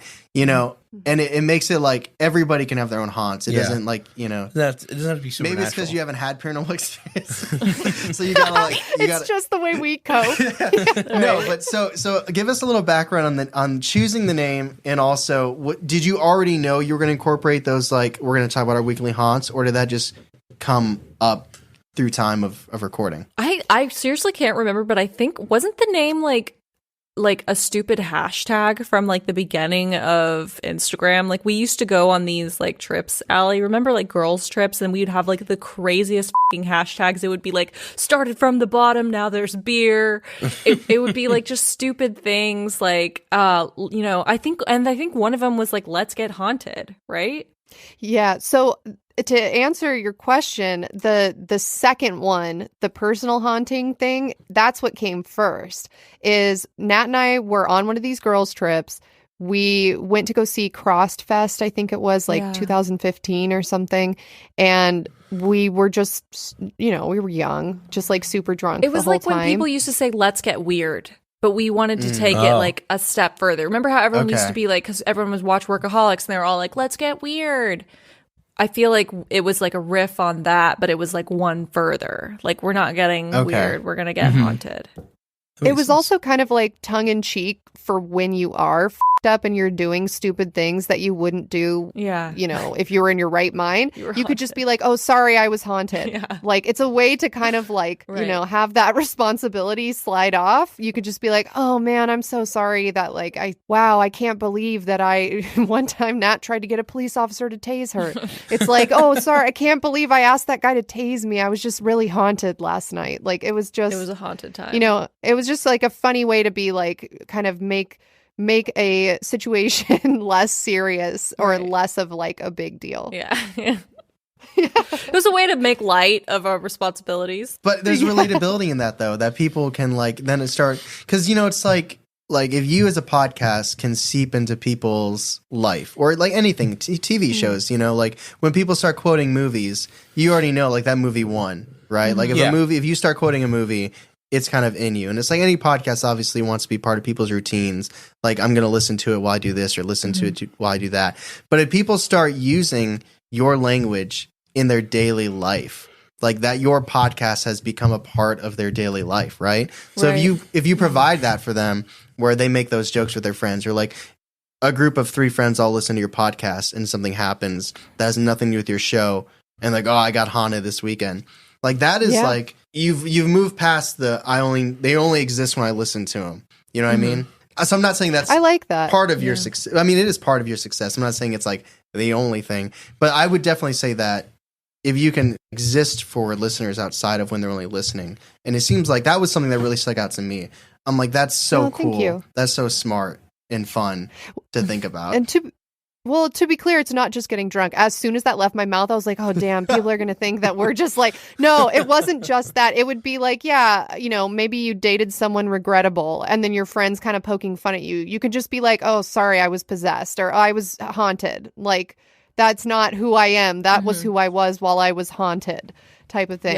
Yeah. So it's fun. It's like a fun way to be like making light of a inconvenient situation that has occurred in your life. Yeah, like getting stuck in a stairwell. Something too, I think it like psychologically, it helps me also in a weird like way. It helps me to be able to just make light of shit. Yeah, so if I get locked in a stairwell, which has happened to me before in this shitty building we have a studio in, I can just be like, well, of course. Of course, I got locked in this stairwell. I'm haunted right now. Like, this is just a haunting that's occurred to me. And then it helps me because I can be like, I can't wait to like tell Nat next week on our personal haunting segment, like that this happened to me because it's a personal haunting. It also like takes some of the responsibility off of you as well. Because it's like you're haunted. You don't have any choice in it. You know, Yeah. like it was unavoidable, whatever it was. Yeah, my Jeep Wrangler got haunted 5 times when it ran out of gas. It wasn't that I Yes. needed to stop and Exactly. and get gas. Now you're getting it. Yeah, never take personal responsibility. Yeah. Just say you were haunted. My house was haunted when the ceiling fell in. So Yeah. like, is what it is. Right. Yeah, his whole ceiling Yeah. fell in his house. Like that was haunted as That is haunted as fuck. That sounds dangerous. It was dangerous, yeah. You weren't home for it. I was not home, but I just want to say, when we were on your show and you guys prepped us a little bit, and you're like, we talk about personal hauntings, you gave us 2 examples, and they were like the most extraordinary things that would have ever happened in yeah, our lives. they're pretty wild. And I was just like, we sat down for like 15 minutes. They were like, that's boring. I was like, dude, that doesn't I got it. count. My house Well, collapsed. I you got were very this. lucky with Yeah. that. Wait, It's what like- did you guys so tell us? lucky. I don't even remember. Nothing. No, we said didn't cover it. Yeah, we didn't get there. skipped over that. Like, because I was like, how far back can I go? Like, my car got stolen once. I'm like, It was that's like haunted. a while ago. Yeah, But That's that's like haunted. That's very That's haunted. super 7 years haunted. ago. That's like, that's not, it's been exercised now. Like, it's not, it was a bad experience. Yeah. though. We found it though. That was Robert the doll, dude. That did happen like a week after I saw Robert the doll. Yeah. So, okay. Next question. Why paranormal? Take it, Nat. Okay, well the truth is that Aly is like a mastermind, and she had like a whole podcast. Aly like plays life like chess, you know what I mean? Like she thinks like 5 steps ahead. And so when we got together and we were like, let's do a podcast, she was like, I think we should do paranormal. And I was like, okay. She was like, well, let me tell you why. And I was like, I didn't ask why. And she was like, well, let me just tell you. And she was like, because like we're into paranormal, but at the time true crime was really big. And she was like, I think it's getting oversaturated, but there's not a lot of paranormal out there and we should just do it. And I was like, look, I don't care. Like I was already yes. Like whatever you said it was going to be, I was like, yes. Yeah. And then the first episode we did was Dyatlov Pass, and Aly told me a story. And then I was just kind of like, okay, cool. Because I didn't listen to podcasts at all. Like, I didn't really know how, like, what the format was or anything. So then I was like, okay, cool. You just, like, tell someone a story and then they, like, ask questions about it. All right. And so then I, like, looked something up and started, like, just did the same thing. And it just sort of became a routine. That's my answer. I'm interested what you have to say, Aly. A quick comment about that though is funny because it's like that really is as simple as a podcast is, but then like once listeners start hearing it and they like to tell you how a podcast should be, and it's just like it's like the innocence is gone. It's like this is how it's gonna go, and then it's just like all these opinions start coming in that you didn't ask for, and you're like, no, this is how a podcast goes, and this is how. But we don't need to get in that again. Aly, I want to hear your thoughts. I would agree with most of what Natalia said. I would say the only difference that I remember is I just really remember, like, in college, Nat and I would be up at weird hours. We didn't live together in college, but I was on a weird sleep schedule. I think Natalia was on a weird sleep schedule too. And I remember just going down a conspiracy theory rabbit hole on YouTube. I watched a ton of YouTube. I mean, and I was in college during the time where, like, there were like proper YouTubers, if that makes sense. Like, and I went to college, Nat and I went to college in LA. So I remember seeing like Kasim G walking down the street in Venice, and like, it was just a really interesting time. It was like before Vine, before like really like Instagram people. It was like the golden age of YouTube. And so I just remember being really into YouTube and texting Natalia at like 3 a.m. or something ridiculous, being like, hey, I can't sleep. I'm down like a rabbit hole, a YouTube rabbit hole. And she texted me back and was like, wait, so am I. And we were just going down a weird conspiracy theory rabbit hole, even though we didn't live together, like didn't know what the other was doing. And so that's something that like has kind of stuck with me as like one of our first like friendship memories for me. And so I think that then easily like translated into the paranormal. I also do believe that, especially at that time and even now, like I do think true crime is sort of falling out of fashion. One, it's super oversaturated, but two, I think we're having a lot of really constructive conversations about the efficacy or like the ethics behind a lot of true crime, which I think is an interesting conversation just in general. And I can see points on both sides, but I just don't want to even be involved in it, if that makes sense. Like, I would just rather. Just like bummer. Like, it's just like bummer. Yeah. Yeah. It's a bummer. It is very saturated, though. For sure. And it's kind of like if you get into it and you don't, there's like Facebook groups for podcasters and they're like, don't worry about numbers. Don't worry if anyone listens to it because you love it. And a part of me definitely does understand and believe that. But it's also like when you're going up against some like giants, well, there's enough listeners for everyone. Yeah. But it is intimidating. Yeah. Well, you got, sure. Ashley Flowers, who's like the true crime guru. She's a beast. Yeah. But She's like in paranormal is that's getting every f***ing person has a paranormal podcast now. When we started doing this like 5 years ago, there were paranormal podcasts, but they weren't popular at all. It was like random tin hat people. And now, like just for example, at the Shorty Awards, like every other podcast that was in the comedy podcast section was a paranormal podcast, except for like 2 of them, I think. Swinks. So I feel like it's starting to that wave is starting to like people are starting to catch on. You know? Yeah, we need something else to come up. Yeah, Take right. over. No, but I feel like your show, though, you guys on Believing the Bizarre have a cool niche because of the way that you do rank stories. I've never listened to a paranormal podcast that ranks stories at the end of the like most of them are normally told in like either from a super skeptic perspective Or so it's like not even believer. fun because it's like the whole way through they're like, well, he said this, but what did the facts say? The facts say.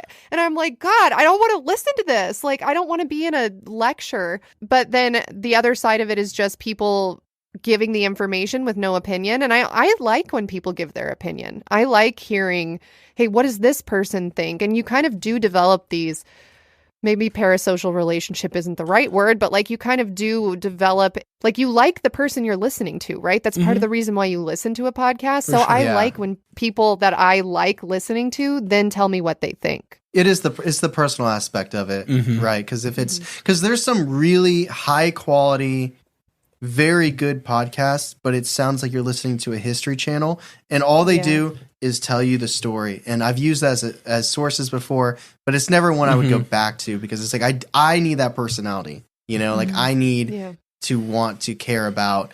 Like I could understand why people don't want a podcast to just be banter. But like when I listen to the podcasters that I really like, I love when they go off on a tangent. I'm like, more of this. Like I love it. So what are some of your favorite podcasts that you're listening to? Ooh, I answered the last one. You go. Okay. And why is it I Believe the listen to a Bizarre? lot of podcasts. Yeah, I actually do really like your unironically, podcast. I was about to say Believing the Bizarre. No. Yeah, No, that's what you feel like you're supposed to. Yeah, right. No, I do No, like your when I- podcast. Yeah, when I reached out to you guys in the Instagram DMs originally, like it's because I had stumbled across one of your episodes and I was like, "Oh, this is good." And you guys have a similar dynamic, I feel like, to me and Nat. We are very and- similar, and I think that's super cool. Yeah. Just not to interrupt, Yeah. but No, please interrupt all you want. But yeah, so we do like your podcast genuinely.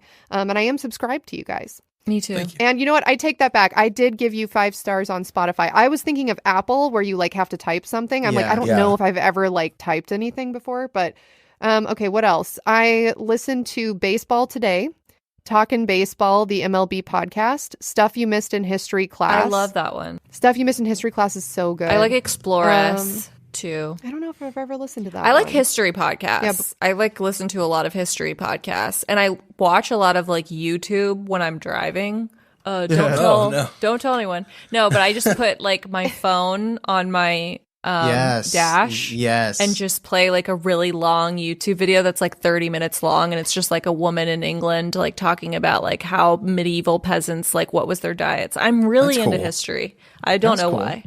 Yeah. I've definitely watched football games. That's on my how I dash watched the football before. game doing that. Like there was this weird stretch, like 2021, where games were starting like 5 o'clock. It was like the only way you would watch a football game. You'd have to be driving with the football game on. You know, football game, everything happens in short spurts. It It's kind of true. is fit for you. Just glance, you get the picture, and That's terrible. But it's like fucking 6 hours long. Football. Well, I love every minute of those 6 hours. yeah, Sunday's a good day.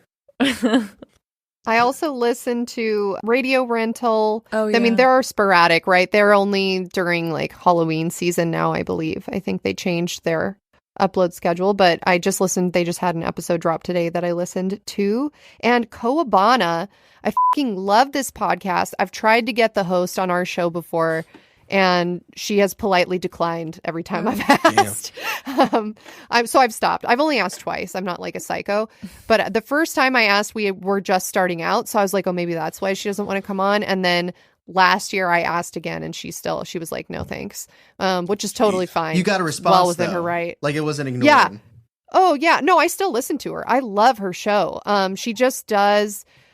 She's an Australian woman who lived in Japan for many years and speaks Japanese, and does a lot of translation. And what she does is she just goes on Japanese social media and pulls like the most popular like creepypastas or urban legends that people are rehashing on there. And then she translates them to English and tells them. And they're so interesting. I definitely recommend her podcast. I was hoping to recognize at least one of these podcasts, but I have not.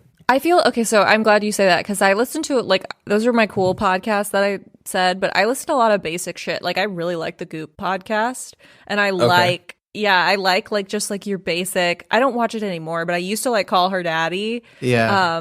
I like just basic bitch stuff, because I'm just like I feel like when I'm not doing our podcast, I don't want to like learn more about like paranormal stuff. Like, I'm like burnt out on it. Does that make sense? I don't like being influenced, which is crazy.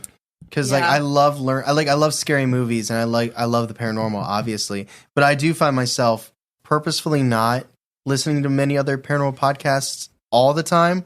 And a lot of it, well, some of it is, I think, burnout, like you're saying. But also, like, I just don't want to be influenced where I'm like, I'm terrified of someone being like, wow, you told the story exactly like this person, or this episode was a ripoff of this person. And it's just like, I don't even want that to be a chance. You don't want to even be subconsciously influenced. You know what? I forgot to shout out we have some friends that have come on our show a couple of times that have a podcast called Dynamic Banter. Oh my god, they're shout so out funny. to Steve and Mike. Yeah. Yes, they are hilarious, and they're like way bigger than us. And when we were first starting out, we were like, hey, will you come on the show? And they very kindly, I feel like once people hit a certain threshold, they have no reason to like do collabs especially with like a newer podcast. And so I really appreciate it. They've always been real ones, like supporting us That's and awesome. retweeting us. They're actually really, really funny. I feel like if people like your show or like our show and they like that banter part, they would like their show, because they're just like silly. Two stand-up comedians that What was the name of have it a again? podcast. Dynamic banter. Well, it's got banter in the name. All right, let me ask one more question, and then we'll get into the short game section. Are there any other creative endeavors that you guys have both done? Maybe together, maybe not together, or was like podcasting the first like side creative project that you guys did? We had a vlog series on. Natalia had a YouTube channel, and there was a like Nat and Aly, like I forget how it was phrased. I want to say it was like Nat and Aly go, and then it would just be like insert blank here. Natalia and Alyssa go. Yeah, that's right. Yeah. And then we also, we were part of the show Sugar Pine 7, which was owned by Rooster Teeth.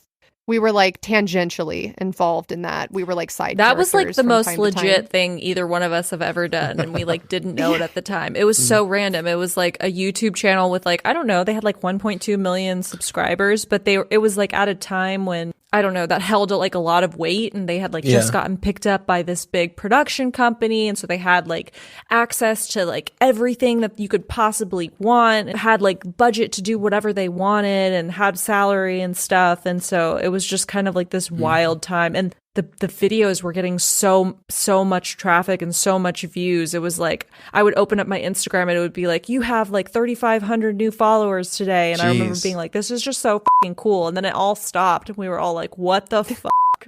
Like, we just thought it was going to go like up and up and up. I feel the same way with our podcast, where we just like, you know, you start off and you like, it's going up so fast, and then it just plateaus, and you're like, Yeah.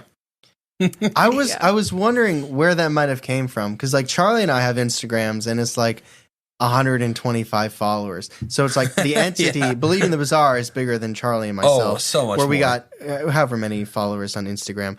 But then I noticed you like both of your personal Instagrams have a lot. I'm like, Charlie, these are they actresses? Like what? Like, where did this come from? I got 120 something people. I think I got like 135. Yeah, it's and out of that like whole group, like me and Aly probably have the least amount of Instagram followers. Like our other people that were like in the vlog with us and stuff, they'll have like 200,000 or they had like 1 million, and they just didn't even like appreciate it. Like one of the dudes had like 1 million and was just one day just like got mad and just deleted their Instagram forever. Like lost their 1 million.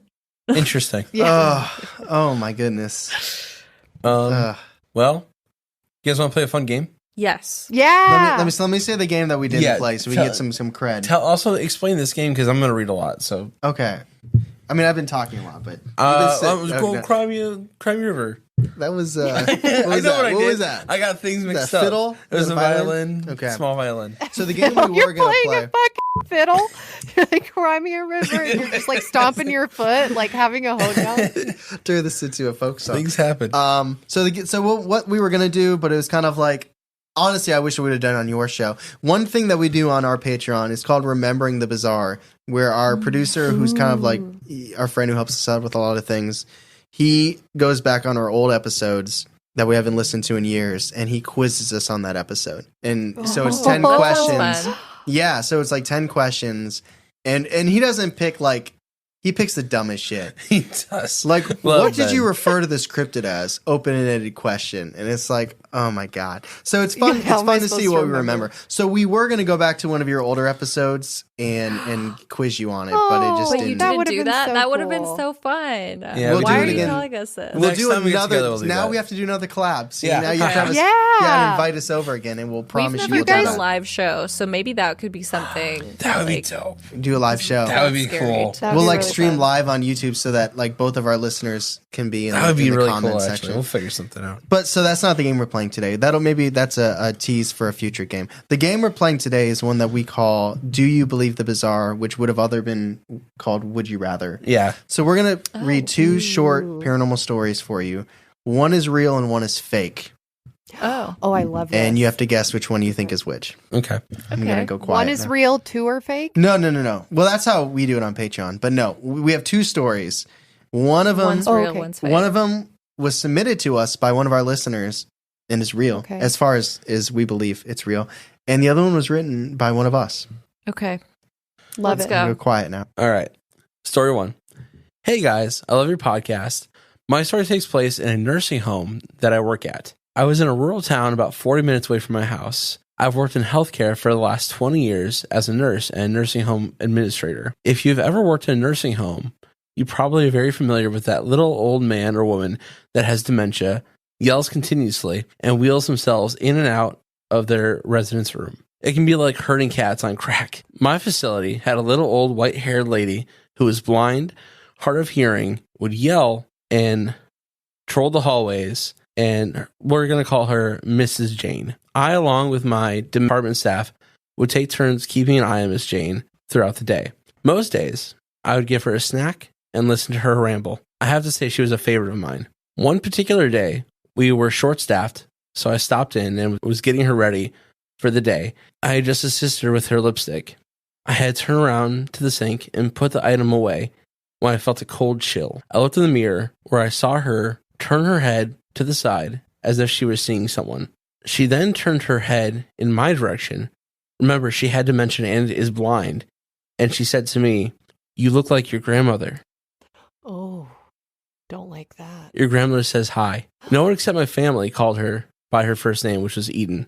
Now, my grandmother had died in 2005. I had not said anything about my grandmother to Miss Jane, and Miss Jane wasn't from this area. I wasn't even from this area originally.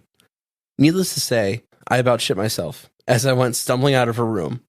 It was weeks before I could even tell anyone. Looking back, I wish I would have asked questions. Miss Jane died a few months later, so I never got a chance, and she probably would have never remembered. I have never again felt the feeling I did that day. That room became colder and quieter. It still gives me the creeps as I tell you my story. Do you think spirits communicate through the unaware? Could it have been a demon? End story. Ooh. Is that story number one? Well, Yeah. it could. Yeah.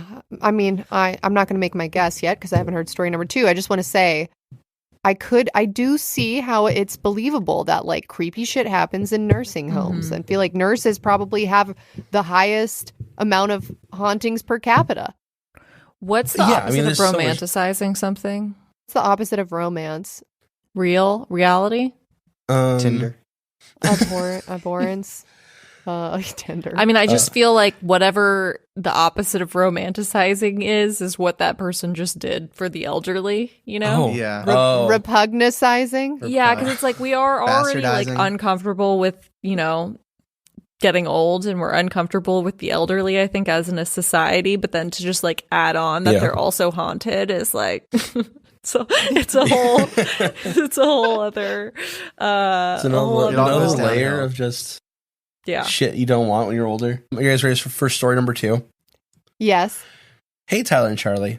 My name is Meg, and I've been having a paranormal experience since 2021. I live by myself now for a while, and it was fine during COVID because I didn't have to worry about any other person, really.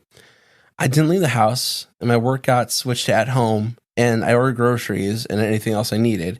It was kind of nice for a while. But in early 2021, I started to go out on the weekend fully masked and gloved up. I would go antiquing. Sometimes my friends would come, but usually I was alone. On this occasion, I was alone, and I regret that now. Maybe someone else there would have talked me out of buying it. I live in New York and was out in an older area of Brooklyn, and I found this little antique store. After shopping around for only a few minutes, I found this cute little box that I thought would fit my jewelry perfectly. The only problem that it was wired shut and sealed with white wax. I asked the shop owner if it'd be okay to open it, and he said, sure. So I bought the box, and it was pretty cheap. I got home, and I melted the wax with my hairdryer, and I cut the wires. I opened the box, and there was an old penny, some herbs, and a tied up lock of hair. Looking back, I also remember a slight smell and some of the wind hitting the windows. That night is when I had my first night terror. I dreamed of an old woman coming to sit at my bedside.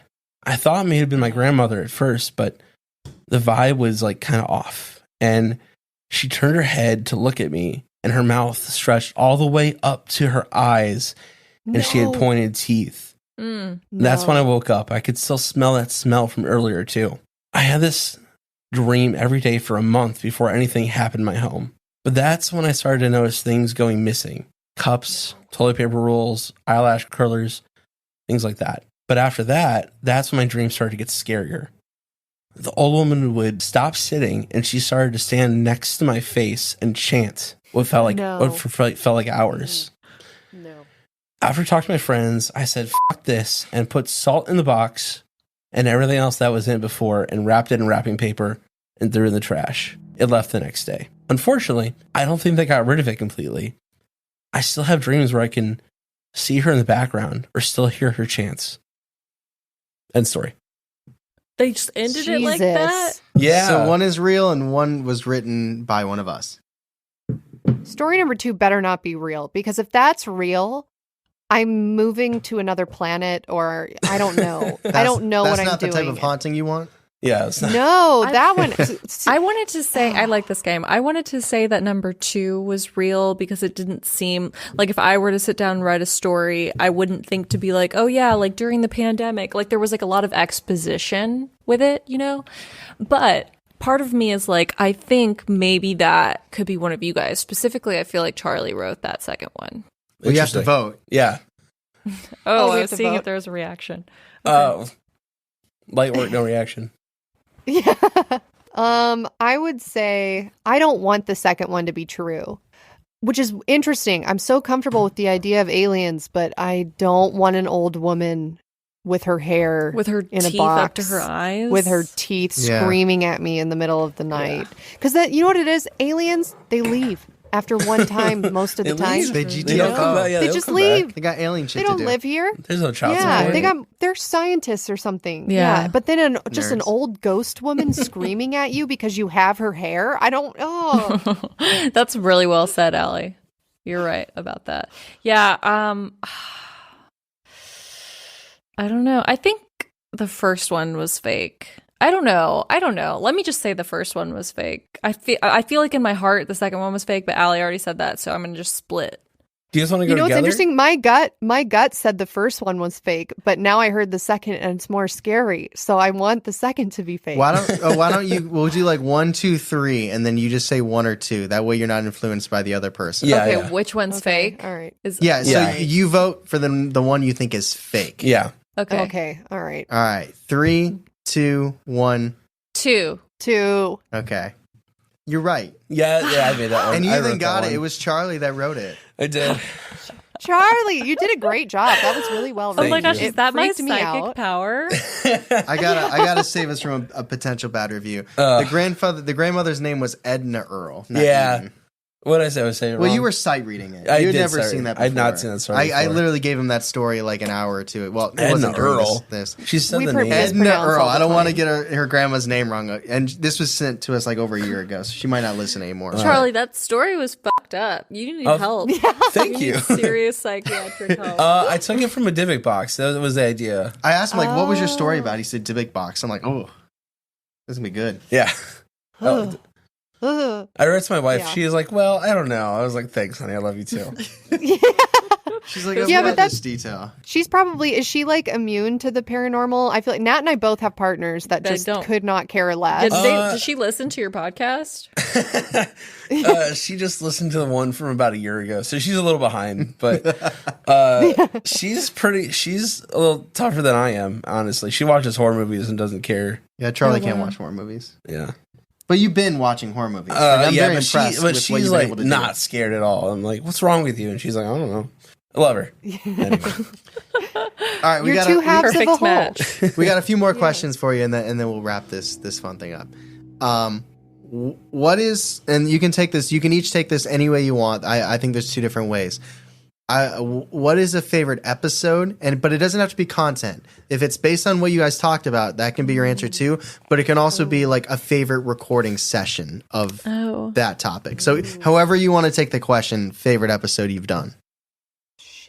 I remember having a lot of fun recording. Nat and I recorded, this would have been like 2020. We recorded 2 episodes on the same night, so it kind of ruins a little bit of the magic for people that didn't know.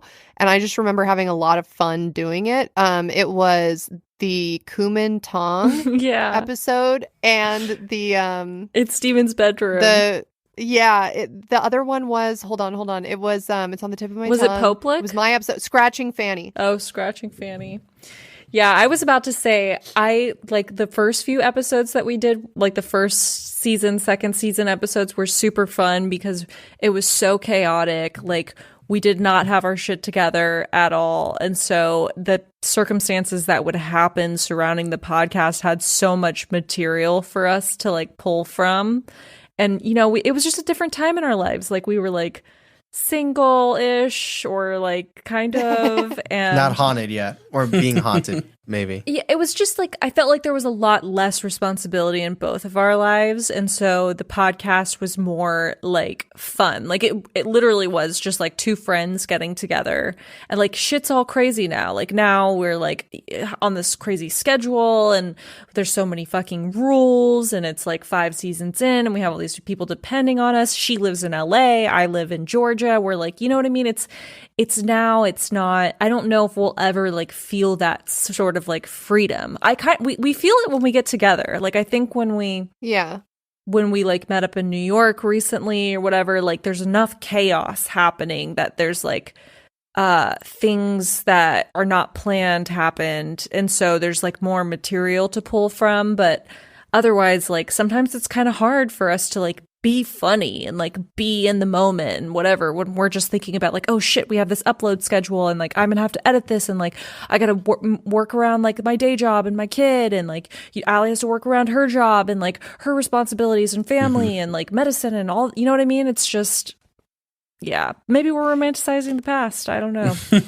Probably. Whenever we get asked our nostalgic favorite person. episodes, we always say older ones too, because I Yeah. feel like there is Yeah. that freedom. It's like no one's listened yet, no one's given the opinions, no one's relying on you. No one's disappointed yet. We were doing like 30-minute Well, episodes. when we started, I was in grad school. I didn't have a job yet, so like I didn't have any responsibility.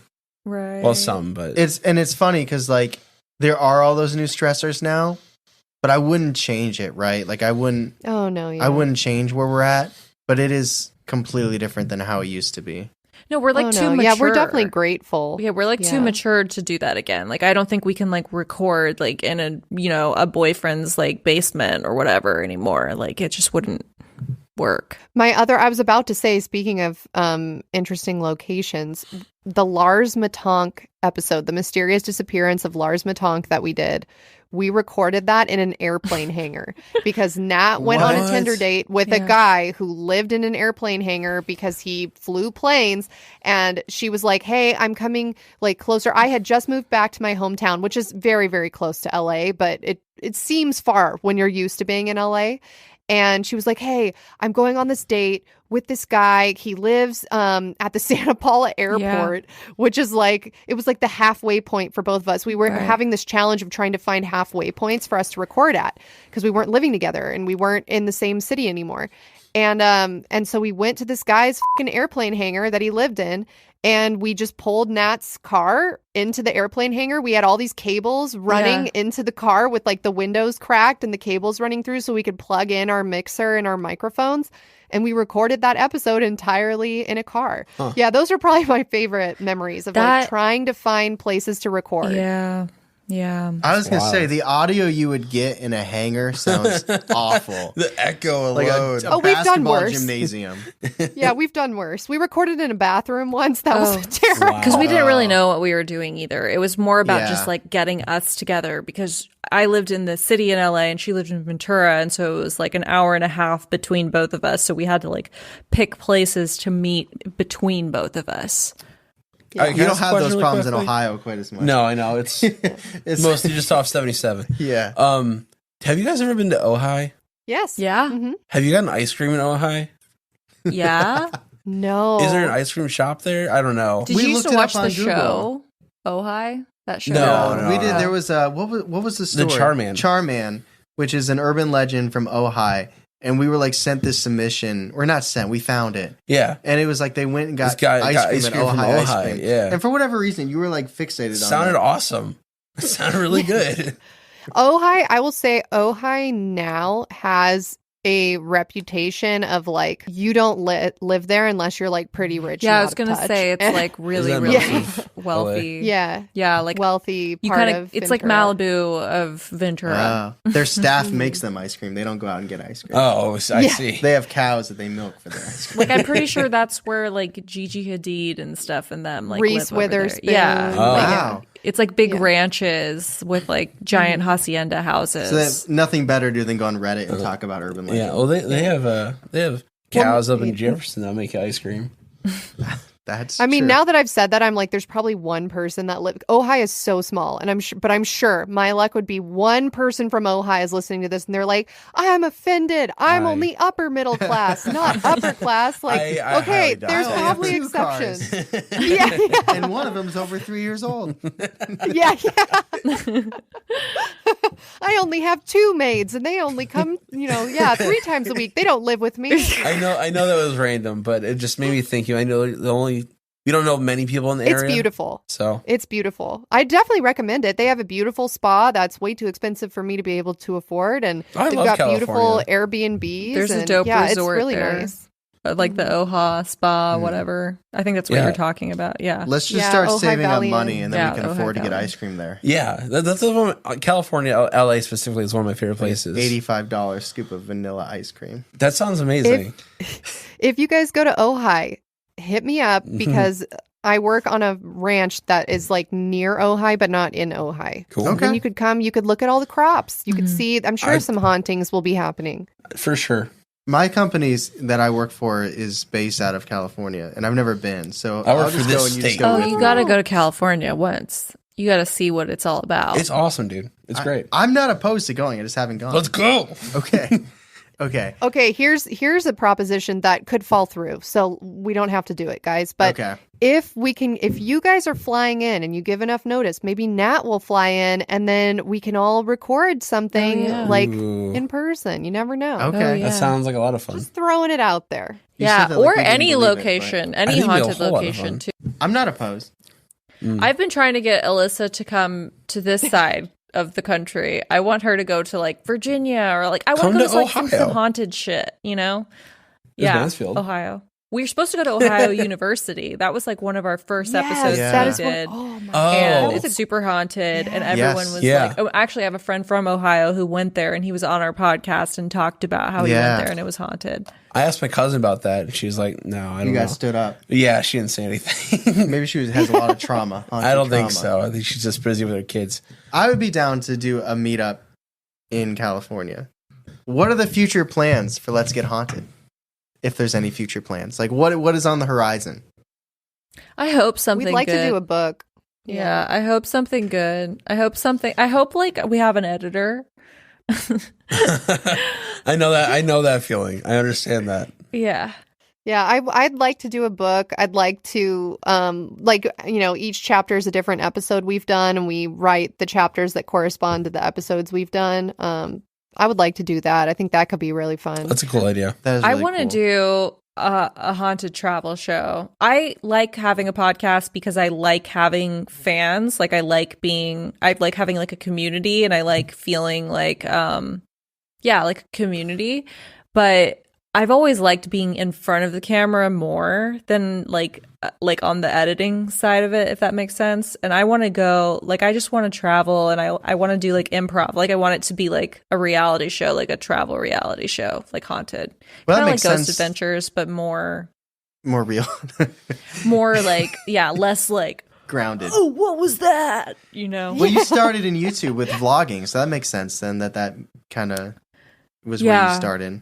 Yeah. I think like the podcast is amazing, and I think like this is exactly what I needed in my life because it's nice to have a partner. It's really hard to do something like this by yourself. Like I think that's why my YouTube channel didn't quite get to where this got, because it's like you don't have accountability of someone.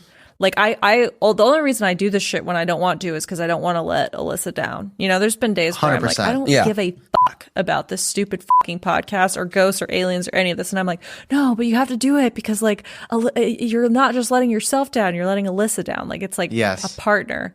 But you also split the responsibilities too. So like you get a little bit of a break because that person like picks up the slack. So I think like the podcast has been great because it has helped me and Alyssa realize that like we work together really well as a team. Even though we have very different lifestyles and very different personalities and we can butt heads frequently, I do think like it's important for us to work together as a team because like we're so, I don't know, we just make good content. Like it's like not that complicated. Yeah. Could you envision doing a live show, like a live podcast, not like a live episode where it's like streaming and people can comment, but like you have an auditorium booked, you guys are on stage, and you have like 400 or 500 people sitting in an audience watching you. Is that something you would want, or is that? I like that. I think it'd be fun. Yeah. I think it could be fun. You know, I was like a theater kid.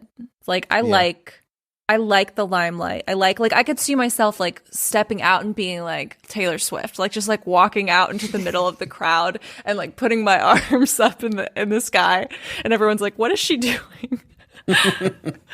See, and I'm the opposite. Like I don't necessarily want that. Like when we were doing the Sugar Pine 7 famous stuff, no, like the person I was dating at the time was running the channel, and he'd be like, "Hey, like I'm going to film at the house. Like, do you want to be there?" And I'd be like, "No, I don't want to be there. Like step outside, like not really be involved so much in front of the camera." So podcasting is like very fun for me because there is less pressure to be like video oriented. I don't know. I think it's also easier too because like Nat said, we're on different sides of the country.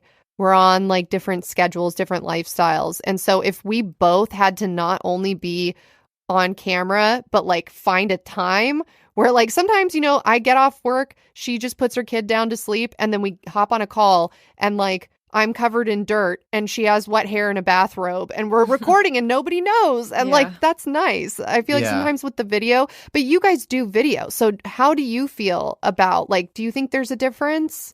Do you feel like more pressure on video? We do video like only for Patreon stuff, and it's stuff that like I hate the idea of doing a main episode on video because like like I got my thing that I'm reading, and if I stumble, like You heard how much I stutter. Charlie kills the stumbles, Yeah, and oh stuff my like God. that. Like we're actually like Charlie is more apt to want to do a live episode in front of people. I want to limit the live. I think it's good for engagement, but also, I mean, I also came from theater for a big background. You know, like I like the intimate. It's me and Charlie in a room. We can laugh and say whatever we want, and I know that Charlie will clean it up, and only the best goes out. And there's just no pressure. Like there's the pressure to put out good content, and you know, to not force things and to make it interesting. But if something's weird, I can take care of that. Yeah. So the video stuff we do, we try and make it where it's not like reading or It's more like presenting. reactionary, It's more right? reactionary or banter or things like that. And I like doing that. Like I don't mind being on camera or doing things live. And we were both like improv groups together in Akron. But is the idea of doing a live, it also feels like it's not enough. Like I feel like the podcast is already us just telling a story. I feel like if we were to do a live show, it would need to be like a presentation, like an event. Right. But it's just like, it's the same shit. It's just me reading off my phone, the script I wrote. And instead of listening to us while you're walking your dog, you're just sitting down and staring at us while I read my phone. Yeah, but people are into that though. Do you have a question? I got one more question. And I know you're the one that has to edit this, so you probably want to throw me out this window. I was just looking at the clock, right? It's like, woof. We're on like Lord of the Rings extended edition. We're getting there. You got you're sick. You have nothing to do this weekend. Thanks. There's no way. I'm glad you got rid of all my plans for me. Thank you. My question? If you have, you don't have to have it. I'm just asking. You kind of answered already though, but like I know you've separated since you started, but you're still doing the podcast. I know that's a challenge, but like, how do you feel like you accomplished that? I leave work earlier, and then Nat, I don't know. She might have to put her kid to bed earlier. I'm not sure. Like, have to get off work earlier. We just we have to work around each other's schedules. Yeah. It's really difficult. It's difficult because like my kid will go to bed at around like 8:30, but it's not always 8:30, and then we'll try to start by 9. And then, but you know, it's really hard to go to sleep after you do this. So then it's like on the days that we record, I can't really go to sleep until a couple hours after anyways. It's not easy. It's definitely like puts a strain on the relationship that I have with my fiance, because he's like, why are you like in bed on your phone? It's like, go to sleep. It's like a normal time. I'm also like kind of afraid at night too. So sometimes I'll like see things and like scream, and he's like, oh my God, like, why are you doing the podcast? It's like not easy. It's like the only thing that I think for me makes the podcast worth it is the haunties, like the community, like feeling like I have like people who have my back, like no matter what, if that makes sense. Like, Of course, yeah, I get that. Yeah. I don't think I would do this if we didn't have like an audience. Cause I there's just a part of me that likes to perform. Like I'm a performative person. And so I like feeling that. Speaking of haunties, we definitely got some transplants from Let's Yeah, Go Haunted. we did get Yay. reviews, comments saying Haunties new fans, so we that's really so do appreciate great. that. We need to push Bizarros harder. Like, Haunties really have adopted that name. Yeah. And we like use Bizarros, but we don't like own it. We need to get No, but Just start doing it. Yeah. Yeah, just don't give them a choice. if you're still we listening, just picked Haunties. if you're still listening, you're a fucking Bizarro. Own that Yeah. shit. Right. but anyway, I hope the opposite happens, and our Bizarros flock to Let's Get Haunted and tell them all the great Thank things you. that we said about them, Yeah. and we're glad they're there. Oh, that's Oh, that's so sweet. That's really sweet. Okay, so last question, and then we'll let you go for the evening. What advice would you give to someone who was going to start a podcast? Don't do it. I knew they were gonna say it. If you're, it's going to turn No. into a side job, and there's many other things you could do in that time frame to make Yeah. more money. If you, I will that say, was my yeah. own advice. Like, don't do it That's for the money. true. Yeah, don't do it for the money. No. There's no money to be Even made. like, I think something too that I would like to point out to anyone listening is when I was just a listener of podcasts, I was such a hater when people would have multiple ads on an episode. Like, I did not understand why they were doing that. Now, like being a podcaster, I understand that you really don't make a lot of money from ads. And so I get it. Like now I get it. We haven't done multiple yet. We might in the future, But I totally get it now. Like, it's hard. It is hard. And I also would say don't do it if you're not good at like receiving criticism, because people do make their opinions known. And I don't even think it's a personal thing. I truly think people think they're helping you. They just don't understand like the limitations that you might have. Like, there are many times where I would love to spend like 1 billion hours a whole year researching a topic and going down every single rabbit hole, but it's just when you're on a schedule you can't. So I would say, yeah, don't have a podcast if you're not prepared to work for very little, if any money at all, and don't do a podcast if you don't have thick skin. If you do want to do a podcast, I think you should do it because it's one of the few creative mediums with like a low barrier to entry. You can just get a USB mic and plug it into a laptop. Like, who doesn't own a laptop? But the barrier to entry to have like a professional podcast is expensive. Yeah, that's true. You gotta be from I would Ohio. say everything that Alyssa said, but then like practical advice, if you do want to start a podcast, have a schedule, stick to it. And it doesn't matter if the episode is shit. It doesn't matter if it's shorter than the other ones. It doesn't matter if it's not put together well, whatever. If there's a choice between like uploading and not on your upload day, like we upload on Wednesdays, you got to upload at that time because that's going to help you with the algorithm. That's going to push you. And then it's also going to give your fans, like, they're going to know, okay, I can count on these people to listen. And if they get out of their routine, like if you have someone who listens to you every Wednesday and then one Wednesday you put up a podcast 4 hours late and they don't listen to your podcast on the way to work that day, who the fuck knows what the butterfly effect is, you know? Like, that might throw their entire day off. And then also they might just find another podcast that they like better than yours. Yeah. It's like, you gotta make sure you're on that upload schedule. And yeah, just don't, even if you're just like, it's a shit episode, just put it out. Nah, say sorry. that consistency is what I always preach. Like, whenever anyone's ever asked us, or like if people in Facebook groups are like, you know, I'm just starting out with suggestions, it's always the consistency. Because if you can become part of someone's weekly schedule and they can trust you, like, that's like, if someone's like, I feel like that's like the issue with like a new podcast is like, it's like a good TV show that's canceled after a season. It's like, do I want to invest in this? Like, show me that you're going to be around before I invest all this energy in your podcast. It's like, if you do two Tuesdays and then you miss a week, and then it's a Wednesday and then you miss 2 weeks, and then you do a Tuesday and a Thursday, it's kind of like, I mean, do what you can do. Like, don't kill yourself for the medium or the podcast. But if people can wake up that day and know that episode's going to come, or, oh, I can't wait, you know, it's Wednesday or Tuesday or Thursday and this show is going to come out, you know, it's super important. So I definitely agree with that. Yeah. And to any listeners out there, I would just say, enjoy your podcast. There's so many awesome podcasts out there that do a really great job, that are just ordinary fucking people. I feel like most people think, oh, if you have a podcast, you're probably somebody, like you're probably a celebrity or something. Like, no, most of the people that have podcasts that we've met are just regular ass people. And I love that. I think that's awesome. I don't have insurance, guys. There's such a funny dynamic where it's like the indie podcasters, and it's not really a versus the celebrities, but like that's just how sometimes it's painted. But it's kind of like, it's such like the idea of like the indie podcaster who people might think are somebody, but they're just people who have dedicated the craft. Versus like, I'm an actor and actress, and I'm just going to interview my actor friend. And there's nothing wrong with that, but it is just like, it's such a different, it's like the A-list actors versus like the people that, you know, are really why the strike needed to occur. But I don't really, I have no idea what I was talking about here. No, but, I picking up what you're putting down. Yeah. Man, this whole time, there's just been this picture of these fucking owls. I never took them down. I closed my chat. No, we kept ours up the whole time. I can't reach.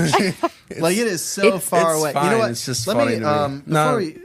Let's do the outro, and then I'll show you the wall. Yeah. So the way we do it is very simple. We say our names. Tyler. It'll be like, as always.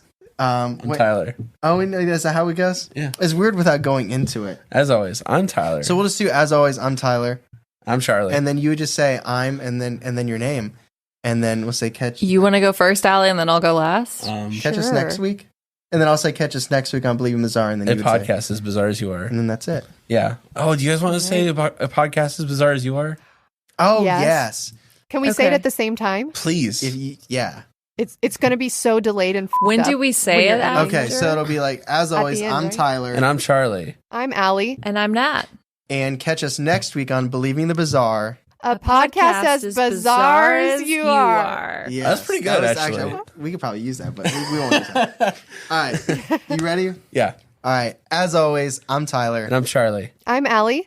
And I'm Nat. And catch us next week on Believing the Bizarre. A podcast as bizarre as you are. That was good.